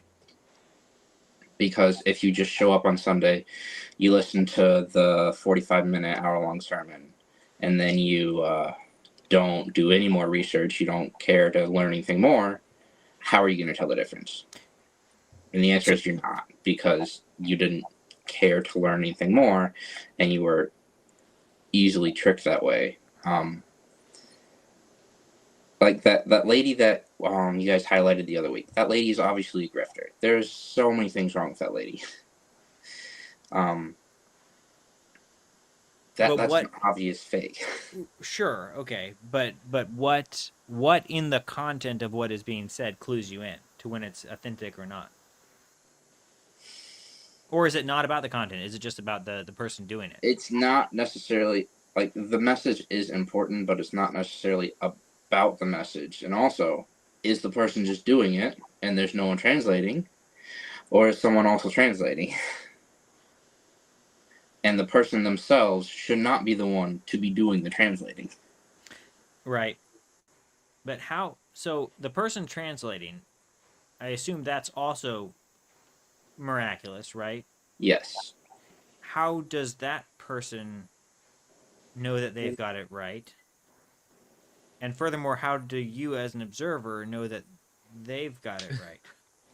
I mean, that's where faith comes in. I mean, it is a miracle. Well, so can I ask what is the real purpose of this for the congregation? Like, what is the benefit here when it comes to teaching, instruction, and do we see anything like this within the first millennia of the church? See, that is a great question. That's where I'm not a great apologist. Like, I can, like, explain to you guys what I experienced growing up, what I've seen, and how it's. Well, so when you see it growing up in your church, was it usually with an interpreter, or was it by itself? No, there was always an interpreter in the ones that I have witnessed. Okay. I've seen a lot of ones online where there was not an interpreter. Okay. So here's my question. So if you say it's really easy to fake, and the person speaking in tongues does not know what they're saying, and the interpreter is just interpreting it in some vague, generic way, like, what is the actual, like, efficacy for the people listening to it?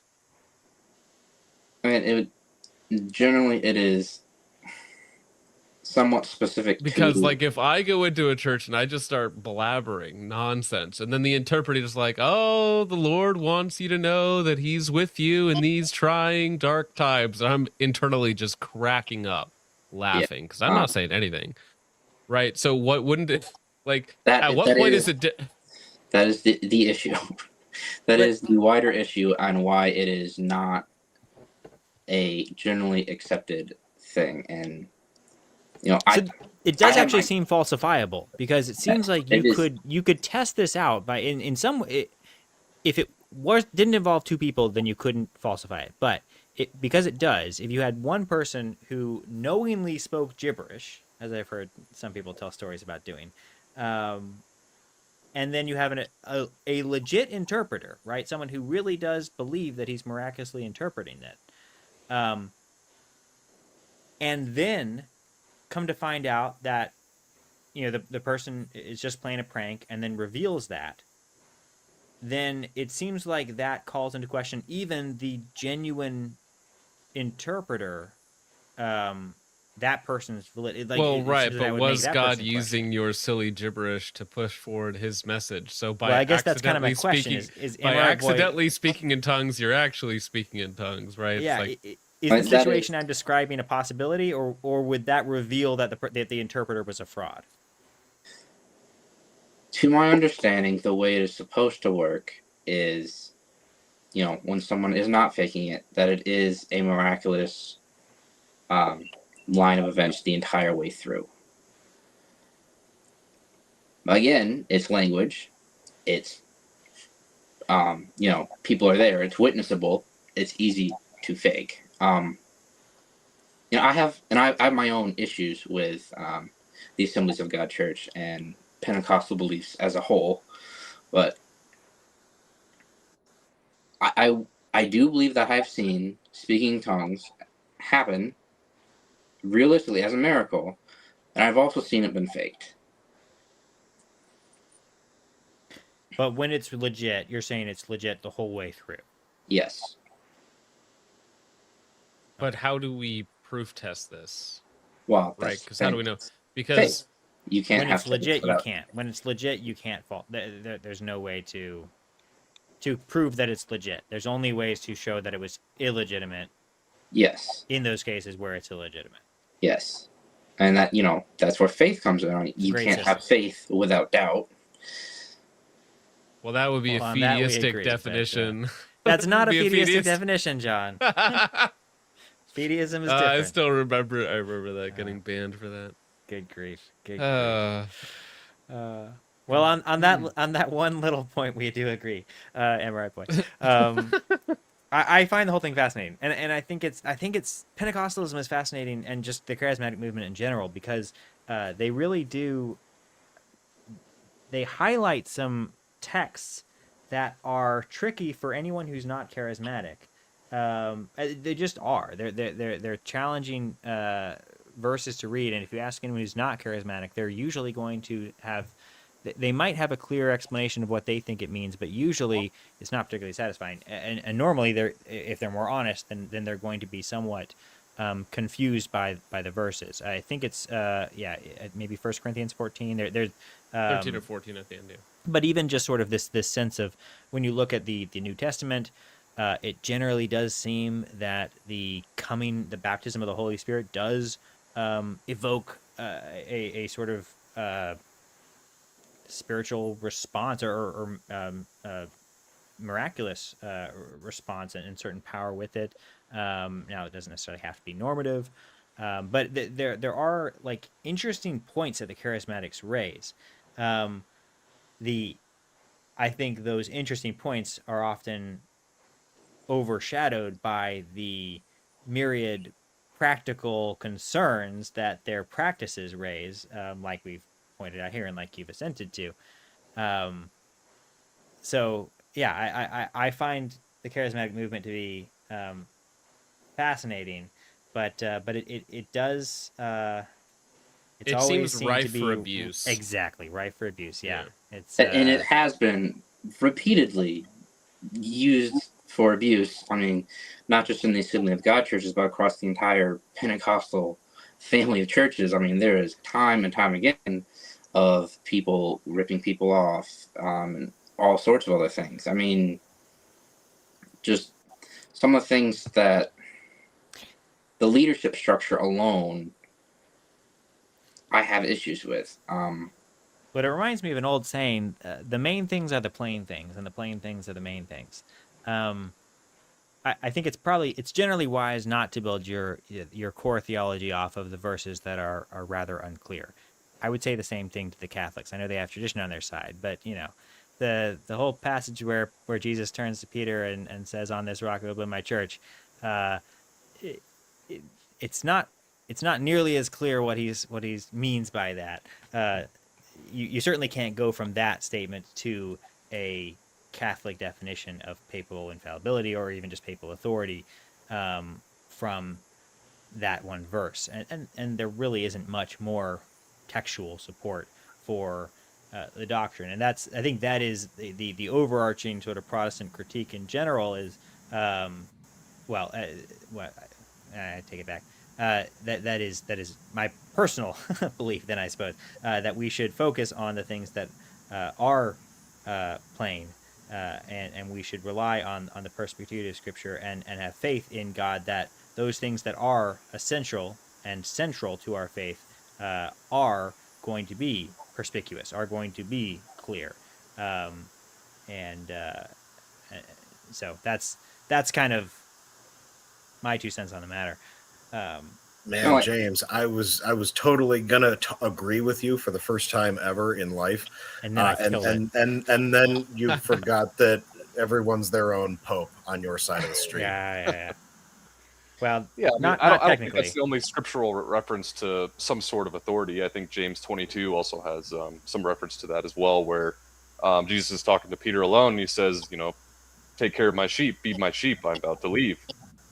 So I think there's multiple scriptural references to bestowing some authority upon men, whether that be, singular or multiple authorities. Yeah, like there's definite issues in Pentecostal church. There's issues in all the churches at this point in time, and that's part of the curse of being a human. It being a human organization, it is up to us to organize it. It is God's word for us to teach, and humans are corruptible, and all the churches have been corrupted in some sense along the way. It's true. Well, yeah, but I feel like that can be a cop-out too, where you're like, oh, well, all institutions have corruption, therefore I'm going to start my own church. That's like the logical conclusion to that. Comes along with therefore, and then you end up with another corrupt organization instead of fixing the organization from within or from the base up. So what keeps you in Pentecostalism? What is your personal conviction? Is it the fact that you've seen it work, like you've seen these things that you do believe as miracles and you find those sort of confirming, or is your allegiance to Pentecostalism more theological, or is it just more of a kind of family thing? That's what you were raised in. What ties you to that denomination or that sect? There's several things. One, just of the churches around me, on a leadership level, on a preacher priest level, there are not very many good ones. Tried several of them. There's ones that I'm just not going to try. Like there's a Seventh-day Adventist church here. I'm not interested in that. The Catholic churches around here, yes, a lot of the people are great people, but these Catholic churches specifically, I feel like, have somewhat lost sight of what is what the point is. It's more of a community gathering first, spiritual meeting second kind of thing. The Lutheran churches around here, my in-laws have had very bad experiences with. They tried all of them, and it was a people problem, not a church problem, but a people problem through those churches. So the church that we go to, it's a nice church. The guy, he's a really good pastor. It's sound theology that he teaches. I've been to a couple other churches that weren't Pentecostal, but they were also good churches. But what's around me is what I feel is the best option. Well, cool. I totally understand that.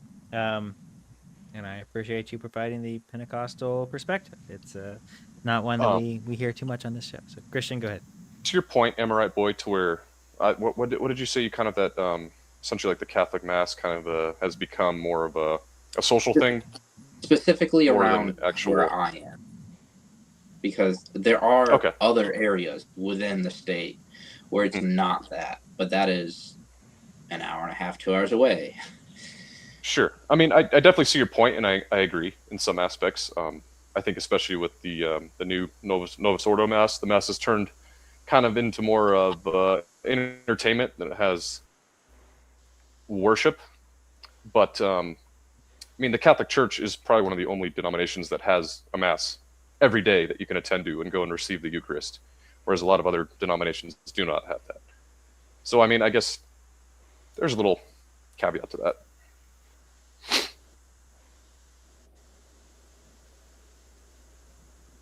So the churches around here,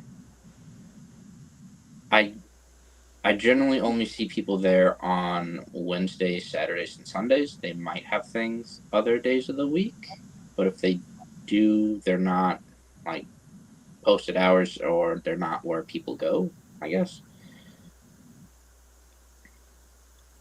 Yeah, no, it's definitely not attended as much as the a Sunday mass or a Saturday vigil for sure.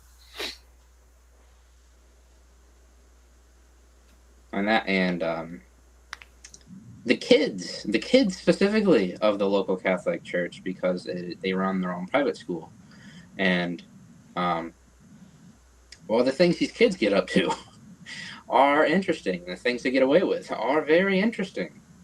Well, you can just go to confession and you get it all wiped clean. So yeah, I'm not making for that confession, Christian. I'm just. It also is one of those things that can and is often abused, which Catholics will condemn. Sure. Yeah. But no, I'm all not right. We got to kick someone out here. I'm going to bring in one Rabbi Yeshua Moon. Rabbi Yeshua Moon. Probably not his real name. Because I think he might touch on Israel, I'm going to keep Full Metal Jacket. Cam, don't kick you out, okay? Thanks very much for being here. Do you have anything you want to say before we drop you? Yeah, I had one question for you guys, maybe with the chat, if what the chat thinks about this. If you had to, or if you wanted to visit like holy spots in Israel, like, is that something you'd want to do in terms of like the way Israel is nowadays? Like, would you want to visit like, I don't know, Calvary or any locations like that? Like, I think it would be interesting to go, but like part of me is kind of like, is it worth going to Israel and going to Bibi's homeland, Tel Aviv? I don't know. You could stay away from Tel Aviv, fortunately, but personally, I would love to go to visit the Holy Sepulchre, to see all of the historical sites, just all of it, right? It would be a wonderful thing to do. I would put up with the idea that I'm, giving a lot of money to these people for these tours and whatnot, but that is what it is. I would still love to go. Now, would I bring my kids there? Probably not. I would love to see some of the stuff that's in Israel. I don't think they'd let me in because some stuff I say online, but I would love to go see. No, I'd love to go as well. That'd be awesome. But I think in the state it is now, probably not the best of ideas. There are other historical sites that you can go. Like you can go to Thessalonica or any of these other churches that have been around since the time of the apostles as well, if you want to kind of get away from, going to Israel specifically. But no, lots of cool places to see. Yeah. My deacon at my parish went there once, and I kind of asked him about it, and they posted a procession there as well, and they were spat on and cursed at and whatnot. So no, they don't like Christians. They really don't like Christians. My deacon has some very interesting Good opinions. Choice words. yeah. How do you It's think just you guys crazy when you can go places. Sorry, go ahead. How do you think you guys would handle the whole like? Because I've seen videos of like the Jews like coming at Christians and calling them goyim and like slapping them with hats and like spitting on them. Like, I don't know how I would react to that, to be honest with you. Part of me would want to like do something. You would need to be very careful, and you need to be a good ambassador for Christianity while you're there. If you were to do something, you would not be leaving for a very long time. Yeah, that's not a wise choice. One of the best scenarios to turn the other cheek, I guess. Yeah. Well, and even beyond that, the sign of the cross, the Jesus prayer, it's all there for a reason, to exercise self-control, self-growth under the realm of Christ. Everything you do should fall under that. And that includes, Lord, forgive them, they know not what they do. Even if they do, it's still far better on your soul than to act out in wanton anger, which might even be justifiable. Just protect your soul at all costs. Well, I mean, think how many Christians have been killed and martyred in Jerusalem and in these places, right? And yeah, you can take a little bit of an insult. You'll be fine. Yeah. Yeah. Didn't Israel just blow up Peter's first church? I think I heard something about that.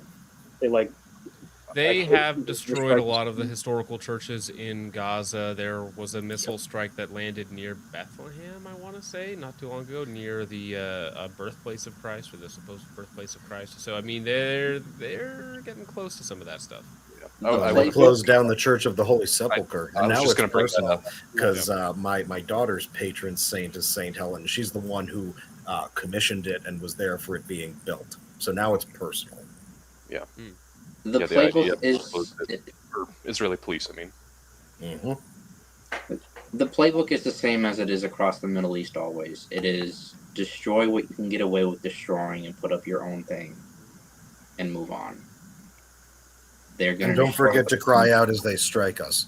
Yeah, they're going to destroy what they can destroy without causing an even bigger issue, and then they're going to move on. And when no one's looking, they're going to come back and destroy the rest.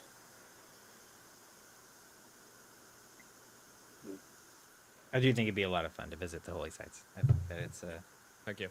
would be a pretty remarkable experience. It's just crazy when some of these places are. I mean, here anything old is like 200 years old, maybe 300 or 400 years old. You go to Europe and things, it's like 1,000 years old, maybe 2,000 years old, depending on where you go. And then you go to like Jerusalem and you're talking about things that are probably closer to 3,000 years old.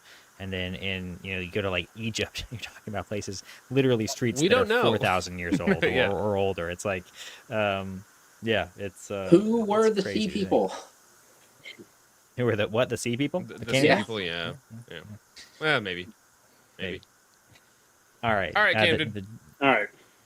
Thanks, Camden. Appreciate you. I appreciate it, guys. Have a good one. You too. Godspeed.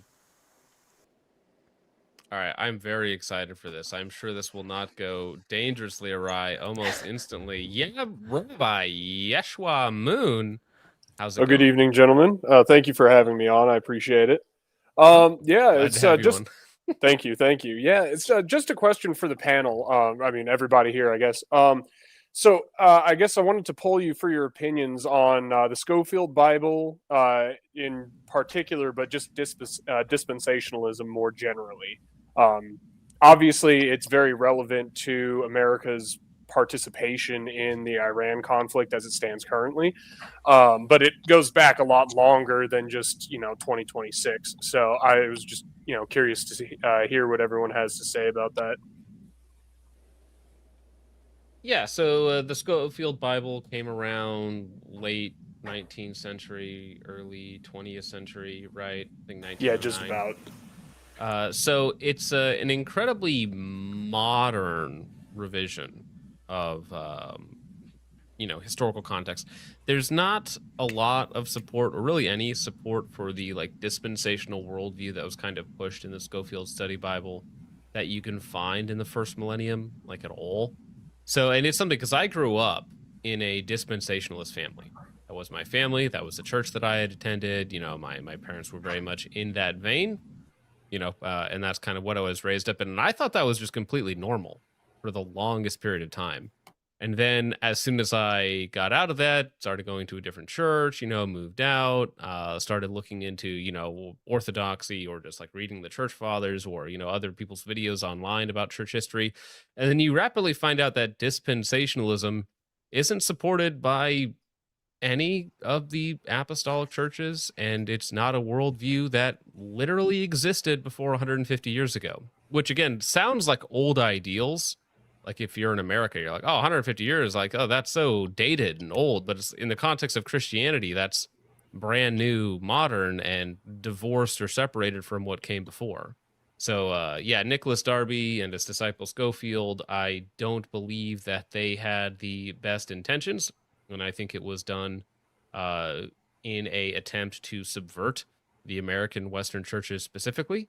And it unfortunately succeeded in a lot of ways. And I think most of the issues we see now with evangelical, not necessarily mainline Protestants, but certainly evangelical Protestants, is the sort of dispensational view that seems to be like theology almost runs through a dispensational view. How they view the world is that.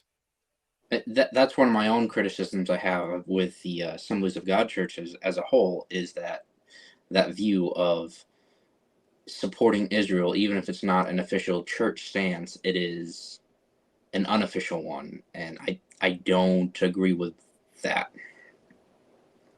Yeah, absolutely. I mean, you can debate the merits. Yeah, I just want to lay my cards on the table. I'm Catholic, so obviously it's not something I believe in. But just in general, I definitely have a lot of issues with it, but it's interesting to hear other perspectives on it, just because, you can get into detail on the conflation of the state of Israel and whether or not you believe that, Jesus Christ fulfilled the covenant of the Old Testament and so on and so forth. But again, it really, the dispensationalist view kind of has a very abrupt appearance, I guess you could say, in the theological world.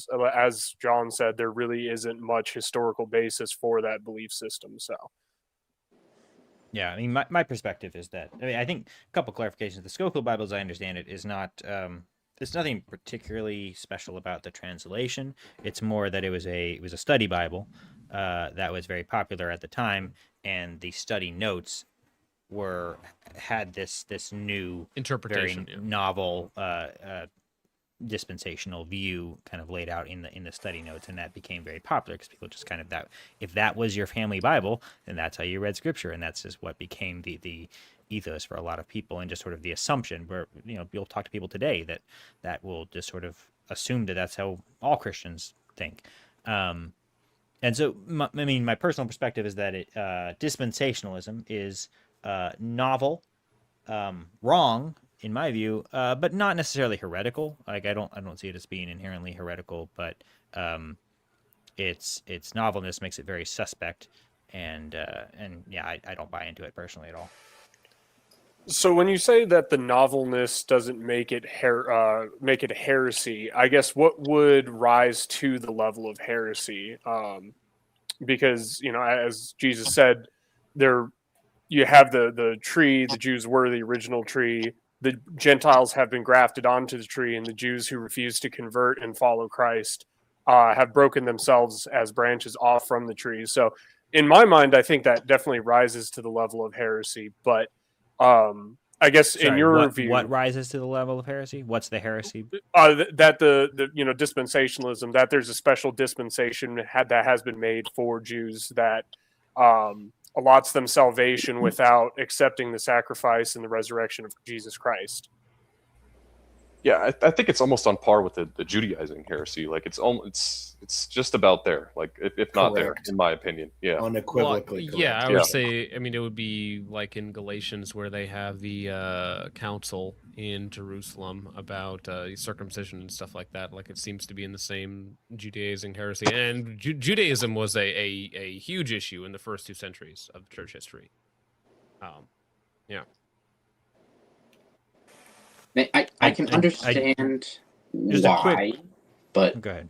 I understand why someone would want to believe that. I mean, specifically, like growing up Sunday school, you mainly focus on the Old Testament, and if you're learning, the Jews were God's people, and then you move from Sunday school to adult service, and it's we should support Israel in this time of their need, or quotation marks. I mean, as a kid, you growing up in it, I mean, that's the logical conclusion is obviously the Jews are still the Jews and we should support them because they're God's chosen people, but we're also God's chosen people. And there's not any more thought past that. But that comes, people, pastors, congregants are not taking it upon themselves to learn more than what they were taught. So I think one thing you said that I thought was interesting, Mr. Moon, the term or the word dispensation in dispensationalism does not refer to a special dispensation being given to the Jews. It refers to the dispensations of time, right? The different, basically the idea that there are. It's not one large covenant of grace that's being, doled out in different dispensations, but actually there's different covenants that are being given, and each dispensation has its own kind of covenant that comes with it. And so, right, no, absolutely, I definitely see that. I was just kind of making a play on words there, but fair enough. I just wanted to clarify that because I think it could be easy to miss. And so I think the reason I wouldn't necessarily call it heretical, again, I'm totally willing to call it wrong. But I don't, a question of salvation like that, like what are the conditions of salvation does seem to be beyond our authority, right? It's up to God ultimately who he saves. And I'm if you are interpreting certain passages of scripture to say maybe God allows a means of salvation for Jews that is contrary to the normative means of salvation, that seems not all that different from the Vatican II ecumenical concepts. Just because you're a Catholic, which I also wouldn't call heretical. So I'm just that's why actually, I wouldn't call them heretical. I'm not speaking for John here. Me and Full Metal Jacket might be like, well, actually, now that you bring that up, no, I'm sure Full Metal Jacket would call them heretical. and what's it from the Father and the Son? There you go. Just get the Phil Okoye while we're at it. Yeah. But Yeah. Fight. All right, buddy. Fight. Yeah. No. It's all good. Yeah, no. I mean, I can definitely see where you're coming from. I just it strays a little too far into Unitarianism in my view, Sure. and in the Church's view or Catholic Church's view as well. You mean universalism or Unitarianism? Not Unitarianism, right? You mean universalism? Oh, I guess that there are similarities between the two, but the whole concept that the individual freedom of belief, kind of almost that if you're a good person, that's all that's required of you, and not any affirmative belief on your part. No affirmation of faith or not even living it necessarily. You just need to be good, in quotes. That's not Unitarianism, to be sure. Well, what was I going to say? Shoot. Well, within Protestant circles, I could see why it would not be considered heretical, because usually for something to be considered heretical, it takes some sort of like governing body to come out against it, right? Not just like our own individual beliefs might be different, but they wouldn't necessarily be heretical from one another. But again, to the Catholic or the Orthodox Church, they have the authority to proclaim to their people that submit to their authority what is and is not heretical. So with the exception of pre-Reformation heresies, Catholic or Protestants tend to we'll kind of go with them on that. Like if you fall into a specific pre-Reformation heresy, we'll be like, oh, that's heretical. But anything after the Reformation, it's hard to really define them. Yeah, and again, it's like a Baptist view is going to be maybe not heretical, but incorrect to a Presbyterian's view on baptism, right? Or like the Eucharist or any of these things. Whereas to Catholics and Orthodox, that would be a heretical view. Right. Like if I said there's no real presence and no transubstantiation within the Eucharist,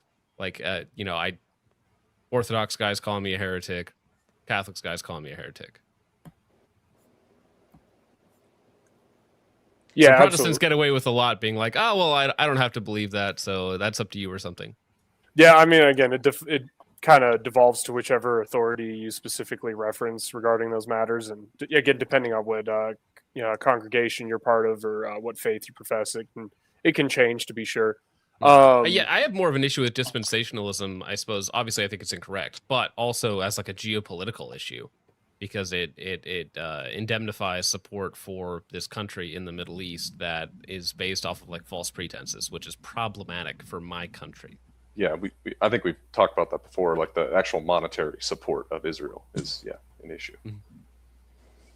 Oh yeah, I mean, and there's a lot of different ways you can view it. Obviously, there's the theological perspective, which I think we kind of got into, but certainly from the just a geopolitical, historical perspective, yeah, the concept that a state that's less than 80 years old is has a sovereign right to not just the land but the people who live in it. Certainly. Well, and you have a religious duty to support them, right? Yes, yeah, and I think that's the biggest issue is, I think we were talking in reference to Pentecostals about Trump's spiritual advisor earlier, before I was on the panel. Definitely it's very frustrating to hear someone say, someone who has the ear of our president, just flagrant falsehoods, but more specific, the certitude with which she says it is very disappointing. Just as a Christian, it's very disappointing to see that. But it rises to a point where it becomes dangerous when it's now official policy that this is, and again, I don't really want to judge other people's faith necessarily or how strongly they believe something, but if this is who Trump is listening to for his spiritual advice, ignoring Timothy and all that about allowing women to preach, but just this concept that we can justify an obscene expenditure of lives and resources over something that, again, has no theological basis and no geopolitical reality. So, my dear Rabbi, perhaps you're forgetting it's not you judging, it's the church judging. True, yeah, I can always outsource the my synagogue. Yes, you're right. Yeah, Rabbi, thank you. Not only that, it's hypocritical to the legend we have all been taught growing up, as in we went into World War II because we were going to save them. I mean, whether history, which it doesn't, reflects that or not, that is what we were taught, and now we're actively participating in a conflict where they are doing the same thing to more people. Wait, that's anti-Semitic if you think that they're committing a genocide against the Gazans. Arabs are Semites too. Well, I have nothing against Arabs. Yeah, not anti-Semitic. Well, let's not be too hasty. There's plenty nice Arabs out there.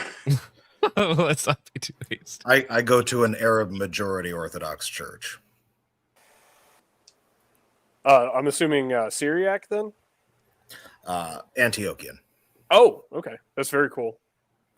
I imagine that's...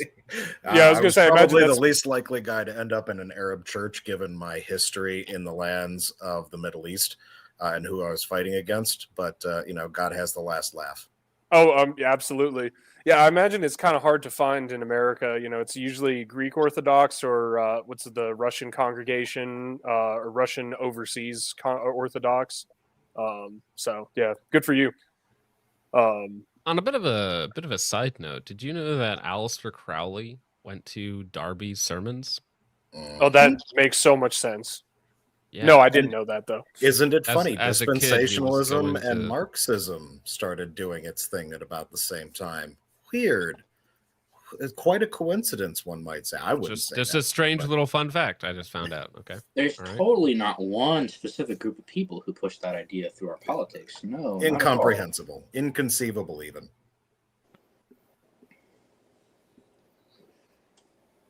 John, do we have more clips? Well, let me see. I don't know what this one was for, the I Understand Hitler clip that you put in the group chat. That was just from like 12 funny. years ago, but I thought it was very funny. It was funny. I did watch that. We had the nun wanted to get married, but this happened. From Christian, I think you put that in there. It's about no, Matt Frad. Not. That was mine. No? Yeah. Is it good? Talk about that one too. Okay, good. Yeah, we'll get to this one. Yeah. All right, so this is a short by Matt Frad, now newest Catholic host of the Daily Wire. They have 3 of them for some reason. And none wanted to get married, but then this happened. With teenagers, they're like, why didn't you want to get married? Or why don't you want kids? And it's like, well, absolutely, we want those things. So, still do. I heard a priest give a homily one time about how he really believes that we all have... This could get broken, this could get disordered, so I want to give that nuance first. But we all have a natural call to marriage, and that some have a supernatural call to celibacy. So it's not that the call to celibacy replaces the call to marriage. I think it transcends it. What, in your experience, are the most common misconceptions people have about nuns? There's so many. I know. I would imagine one is in order to be a nun, you have to have a really pure past, and you can't have sinned, certainly not sexually, that sort of thing. Yeah, that's definitely one of them. Because I think we have this misconception of I need to be perfect, I need to fix myself in order to then get close to the Lord, but actually the closeness can't happen until we first receive his mercy. So I'll go first because I put that in there. I find this video deeply heartbreaking because to me, the idea of these young, beautiful women, I think rejecting on principle, but still rejecting their desires to do what I think is absolutely a God-given calling to get married, to have children, to to be mothers, and knowing that they have these. It'd be one thing if they didn't have those desires, but knowing that they strongly have these desires, but have chosen to give that up for something that I think could be pursued within the context of marriage. There are plenty of ways to serve, and foster serve God and to build His kingdom here on earth. One of the greatest ways is to have Christian children, so I just find this troubling and very sad. I understand that is a myopic view of this. There's much more to be said, and I don't want to undermine the sacrifices and the genuine beauty of someone sacrificing something that they deeply want for, a greater good and a calling. But to me, it's a tragic situation of someone doing something that isn't the right thing, with the feeling and conviction that this is what God's called them to do. So that's my personal view on it, and I just find it very sad. But I was curious to see your takes. I was always under the belief that when, for the most part, when a woman decided to become a nun, it wasn't because she was brought up in the Catholic Church and decided that's what she wanted to do with her life. It was because the church was generally the last place she could find real protection, and in exchange for that protection, she was giving her life in service to God and the church.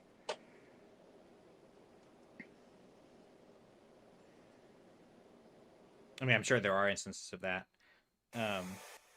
but that's not what's happening here. And there is a encouragement for this kind of sacrifice, even for people that otherwise do want. It's like, to me, if I'm not Catholic, so I can't even really put myself in this situation. But if I heard a woman say, "I want to be a mother and I want to have kids, but I'm also looking at being called into called to a nunnery," it's like I'd say, well, be married and have kids. Like that's what you should do. Why? Because I think that's I think that is the primary calling. I think that is the defense default. of one's soul is outweighed by having children. I don't think that those are in conflict. Would check your sources on that. God gives us marriage and the possibility for procreation because we are weak, and God provides us a partner to do that with. Sure, then there's nothing wrong about that. However, right, there's something. This is the fundamental problem with the early, and it is a traditional view of celibacy. It views celibacy as a higher calling, as a more spiritual calling than marriage, and I think that's just fundamentally flawed. I do not think that marriage is. I wouldn't make the case that it's necessarily higher, but if you're very concerned about where you're going, I think the Orthodox Church would. They might, but I'm speaking on behalf of myself and not the church, as always. Okay. And I agree with you. They probably would. Both are very high callings, and I wouldn't put either one of them down. They both have their place, absolutely. But to say that you would recommend, well, first off, you're none of these people's spiritual father, which is who they need to be leaning on the most in cases. Of course, like I was saying in a hypothetical where I was, but which is a dumb hypothetical, I admit. Yeah. Well, so in truly upside down world, you would recommend people start getting into relationships? Would I recommend people start getting into relationships as a general statement? Of course. In general, or even specifically within Christianity. I just don't see what's wrong. As someone who's been married for now almost 17 years, has 3 kids, I see absolutely nothing negative against staying celibate and going into that line. I agree that most. I don't think there's anything wrong with that in principle either. I think that we all have a calling to be the person that God has created us to be.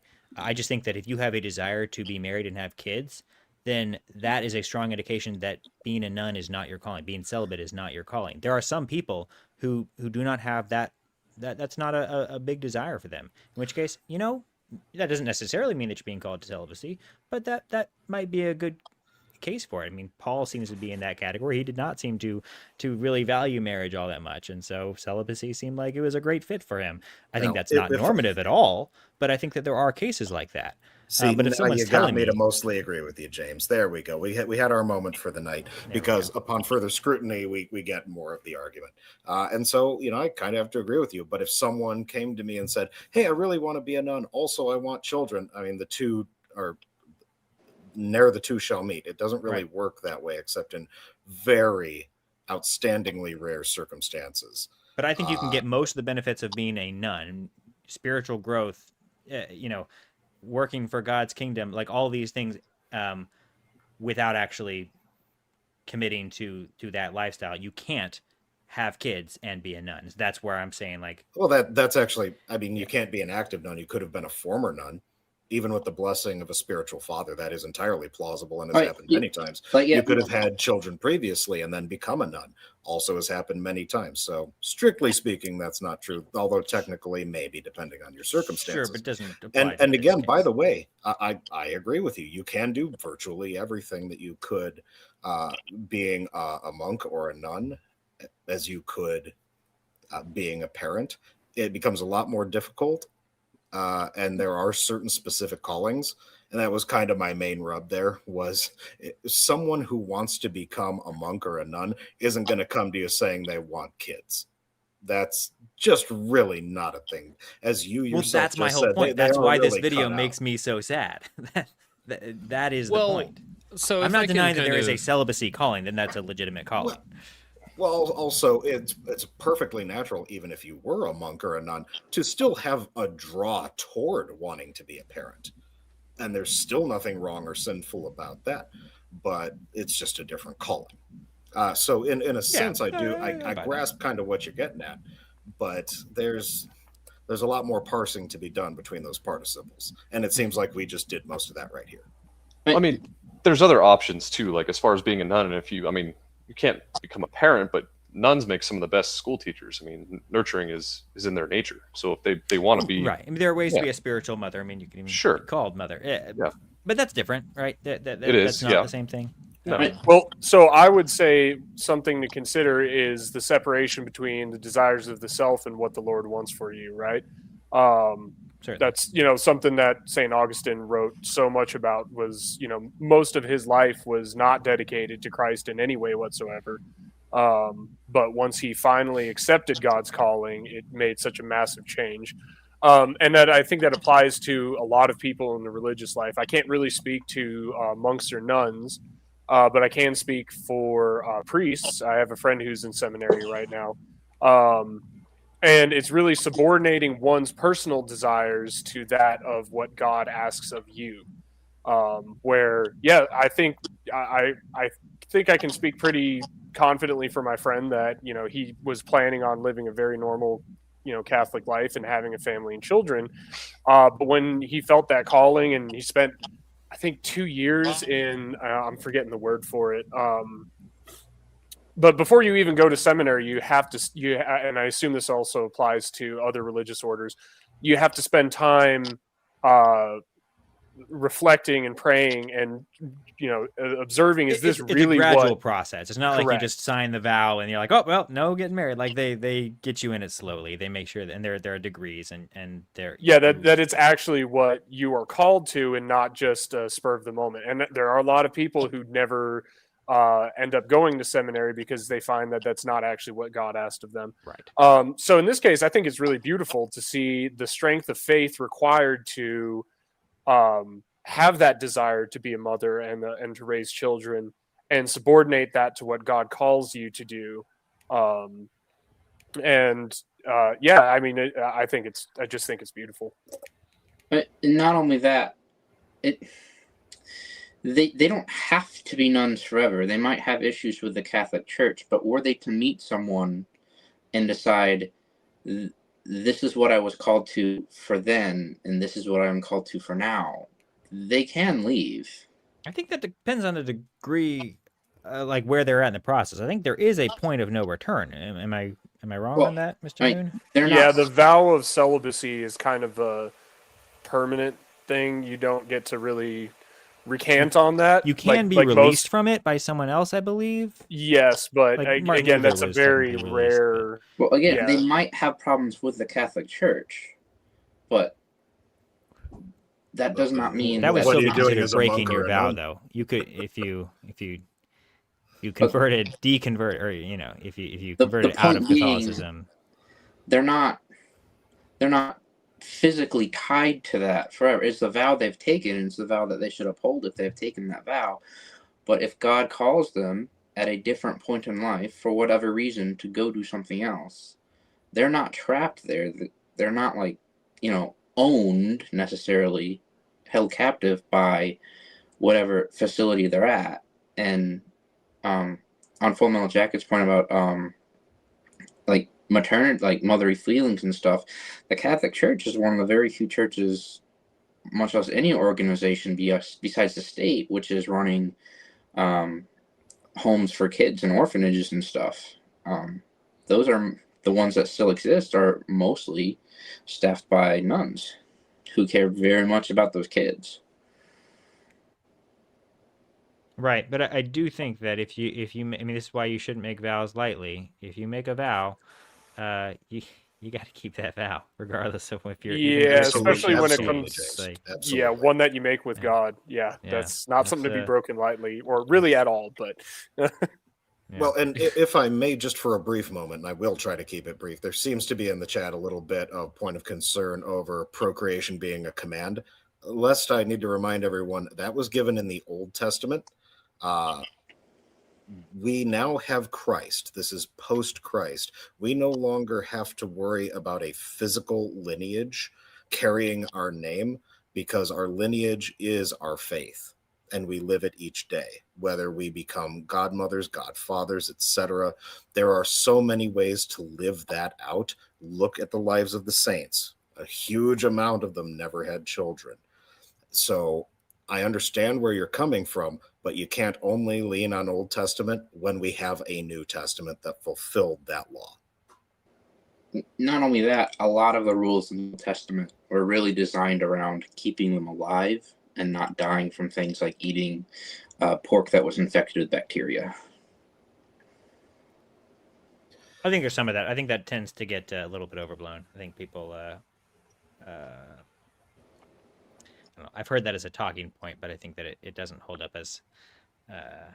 It is also a command, as in they should follow it, and they'll get punished if they didn't follow it. But a lot of them were twofold in part, like, this is what I told you to do, so do it. Also, this isn't good now. You're not going to die from eating that random pig you found. There are many practical benefits of keeping God's law. Absolutely. In every dispensation of that law. And to Shadow Force here, he said, where's celibacy found in the New Testament, etc. I see you, Shadow Force. And I pointed out both the Nazarites had a claim to celibacy for a closer relationship to God.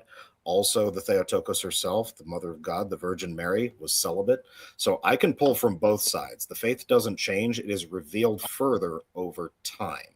And so if you want to ask me that, I can tu quoque you and simply ask you, where does it say we should not do animal sacrifice or give bread to rabbis in the New Testament, that none of this is necessary any longer? This is why you rely on church history and church tradition. Speaking of church history and church tradition, Mr. Moon, you brought up Augustine, who, for all of his many virtues, one of the things that many people take issue with is his. He was rather down on sex, well, he certainly was speaking from experience. But yes, anyway. He was, which is why I. Not that he needs me to give him a pass, but I give him a pass anyway. But I do think that. He does seem to have contributed to this view of sex, even in the proper context of marriage, as being rather icky and sub spiritual or subordinate in terms of its spiritual value to purity, right? The idea that it is more pure to be celibate than to have sex, even in the properly God ordained fashion.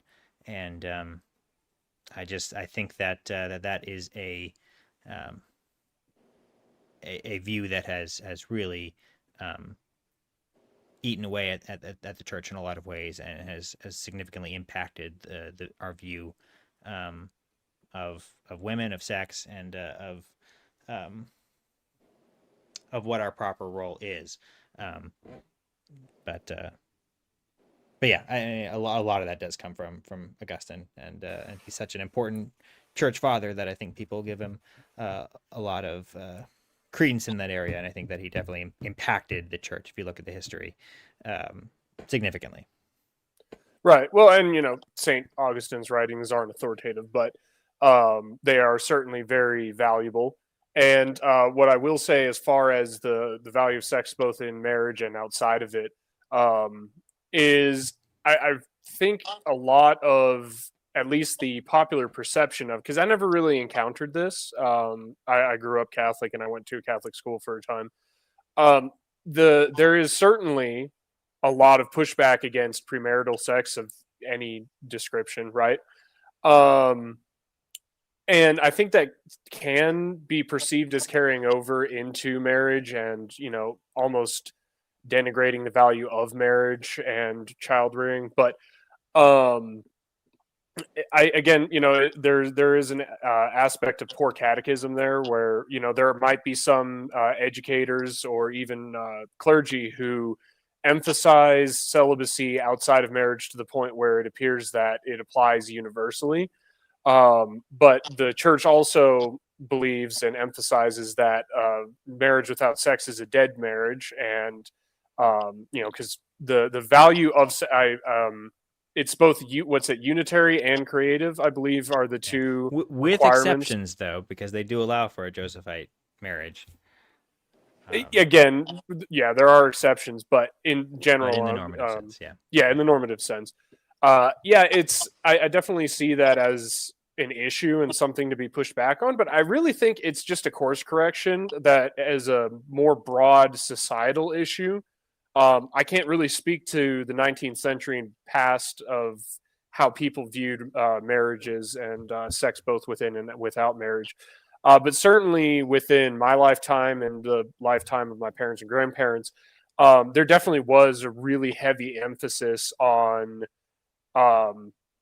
just at least in American society, right? There was a really heavy emphasis on purity over, really from probably the 30s, 40s up to maybe about the 60s ish. And that kind of almost prudishness, I guess you could say, carried over to an extent where it was like a pendulum going back and forth between just absolutely no sex whatsoever, to the free love of the 60s and 70s, to the religious revitalization of the 80s and early 90s, to now where we are now. And then 2000s, 2010s of, again, more free love. And now I'm starting to see a lot more of that, understanding the value of marriage and of a relationship, certainly among my peer group, younger generations. It's definitely something. I don't think the church has really ever had that as a view that sex is bad, you shouldn't get married, you shouldn't have sex, either implied or directly stated. But certainly from the perspective of American society, that definitely has changed back and forth, and it does affect how American educators and American clergy will be teaching, their flocks, however you want to say that. So I think I would extend it beyond American. I mean, I'm not an expert on this, but I do think that I think John Paul II did a lot of good work trying to rehabilitate sex positivity in the Catholic Church, in the sense, theology of the body, and trying to explain the proper place that sex has, and how we should properly view it, and elevate it. I still think the official doctrine is not elevated even to an equivalent place of celibacy. I think the official doctrine is to put celibacy above it, but but at least trying to rehabilitate it. And that tells me that there was a need for it to be rehabilitated. That there was a general, perhaps it was just sort of a poor catechizing, but there was a general sense of sex is bad, or not. Sex is bodily, and not spiritual. It doesn't really have much spiritual value. It's just something. It's just sort of a concession that God gave us because we're weak. And I think that you will see explicit statements similar to that from writers in the Catholic Church if you look back in history. To pick on evangelical Pentecostals again a little bit, something growing up I noticed was the purity culture and how extreme it was and how extreme it has gotten again. And I think that has, at least in American society, had a broader effect that's bled over into the feelings of other churches as well. You said purity culture? Yeah. Yeah. We talked about that last week. Yeah. Like referencing the back, I think it has bled over into other denominations, at least within America, as a more cultural sense than further than what some might realize. Did you have an experience with purity culture growing up, MRI boy? I have 3 sisters, so. Yeah. Was your experience mostly positive or mostly negative? My parents made a move away from the real hardline stuff after we moved up to Wisconsin. I have seen examples where it has gone way too far, and these people just end up getting hurt and in unsatisfied relationships because they weren't taught the real value of sex, and that within a marriage, it is a good thing. It is not a bad thing. Even historically, there's countless cases throughout history where you look at guys who had really messed up experiences from their mom on, I didn't want to even have you because sex is gross, blah, blah, blah. And then you end up with, I can't remember his name. You end up with Ed Gein, because part of the reason he was so messed up was because his mom was super anti-sex even within marriage, and she made a point of telling her boys that every single day. Made some great lotion though. All right. Let's okay. John, you've been quiet for a while. Do you have any thoughts before we move on to the next clip?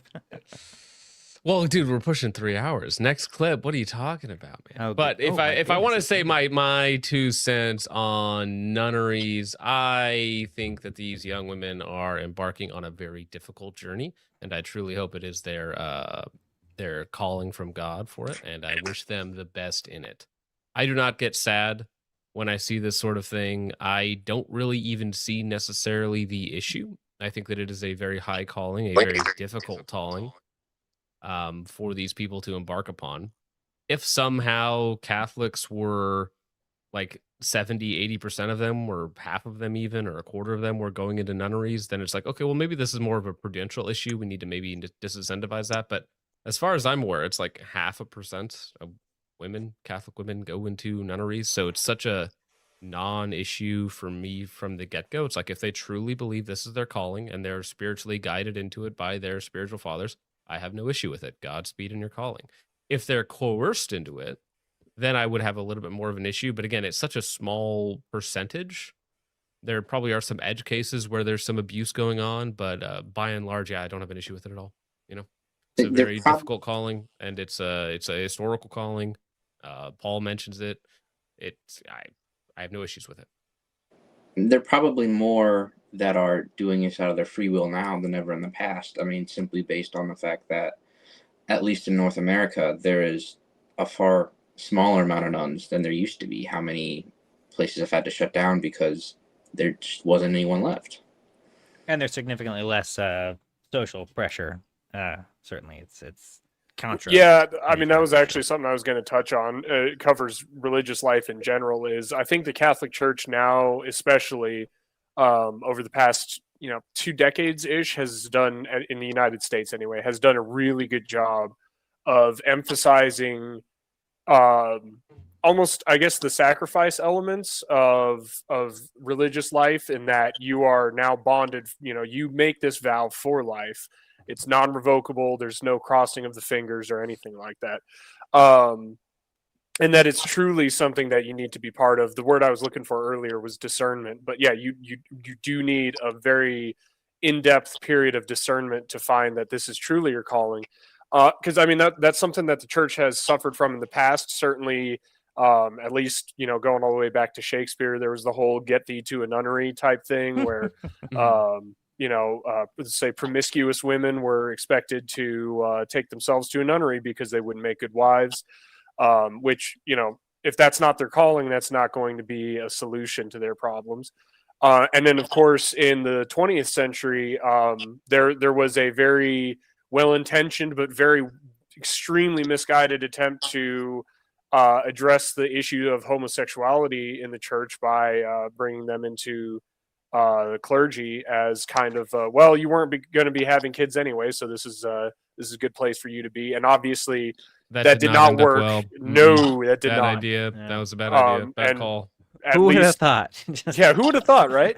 But yeah, so at least as of the last, again, 15, 20-ish years, and again, speaking of my friend's experience in seminary, yeah, that's something that is basically just not a thing anymore, where it's like, no, you don't get to just become a priest because you're gay. Like this is a calling that you have, not a withdrawal from social life, whether it's because you feel that you've fallen into sin and this is your way out or anything like that. That's not the proper method to address your own personal issues, especially because it's such a huge responsibility too. Obviously for priests, it's your congregation, but even for nuns, if you go to teach at a Catholic school or something like that, or minister to the poor or run an orphanage, and that's not what God put you on this earth to do, then you're not going to be as effective in that position as someone else who truly their life is dedicated to this work. So, yeah, I know the church has definitely been a refuge for women who couldn't really fit in society historically, and has tried to almost use religious positions as a safe place for people with bad sexual proclivities. But again, it's just that's something that really has been rooted out to the point where it's unheard of now. But yeah, I mean that's just my perspective on the whole the presence of religious life or religious orders in life anyway. Well, there you go. I think that's a good place to wrap up on. And John called my attention to the fact that we've been going for about 3 hours now. It is actually midnight here in the Eastern time zone. So that's, well, time just flew by. What do you know? We're going to go ahead and kick everyone off. Any final comments from anyone before I remove you from the stage? No, all I really got is, again, thank you for having me on. Very good discussion tonight, and wish you guys the best for the upcoming week. Yeah, thank you very much, Rabbi Yeshua Moon. Honestly, the best rabbi I've ever talked to. Yeah, good to have you on, man. Good to have another fellow mackerel snapper on the panel. So, I wouldn't necessarily there's one right denomination as long as you truly believe and do your best to read the Bible and be in the fellowship of other believers. And Christ is King. Christ is King. Very good. See, even Thanks, the Pentecostals are based. Thanks, man. Really appreciate it. They're based when they're here, okay? That's right. Full Metal Jacket, close us out here. Anything to say? Well, and with respect, I must disagree. There is one true church. Christ is King. Christ is God, most importantly. Mega based.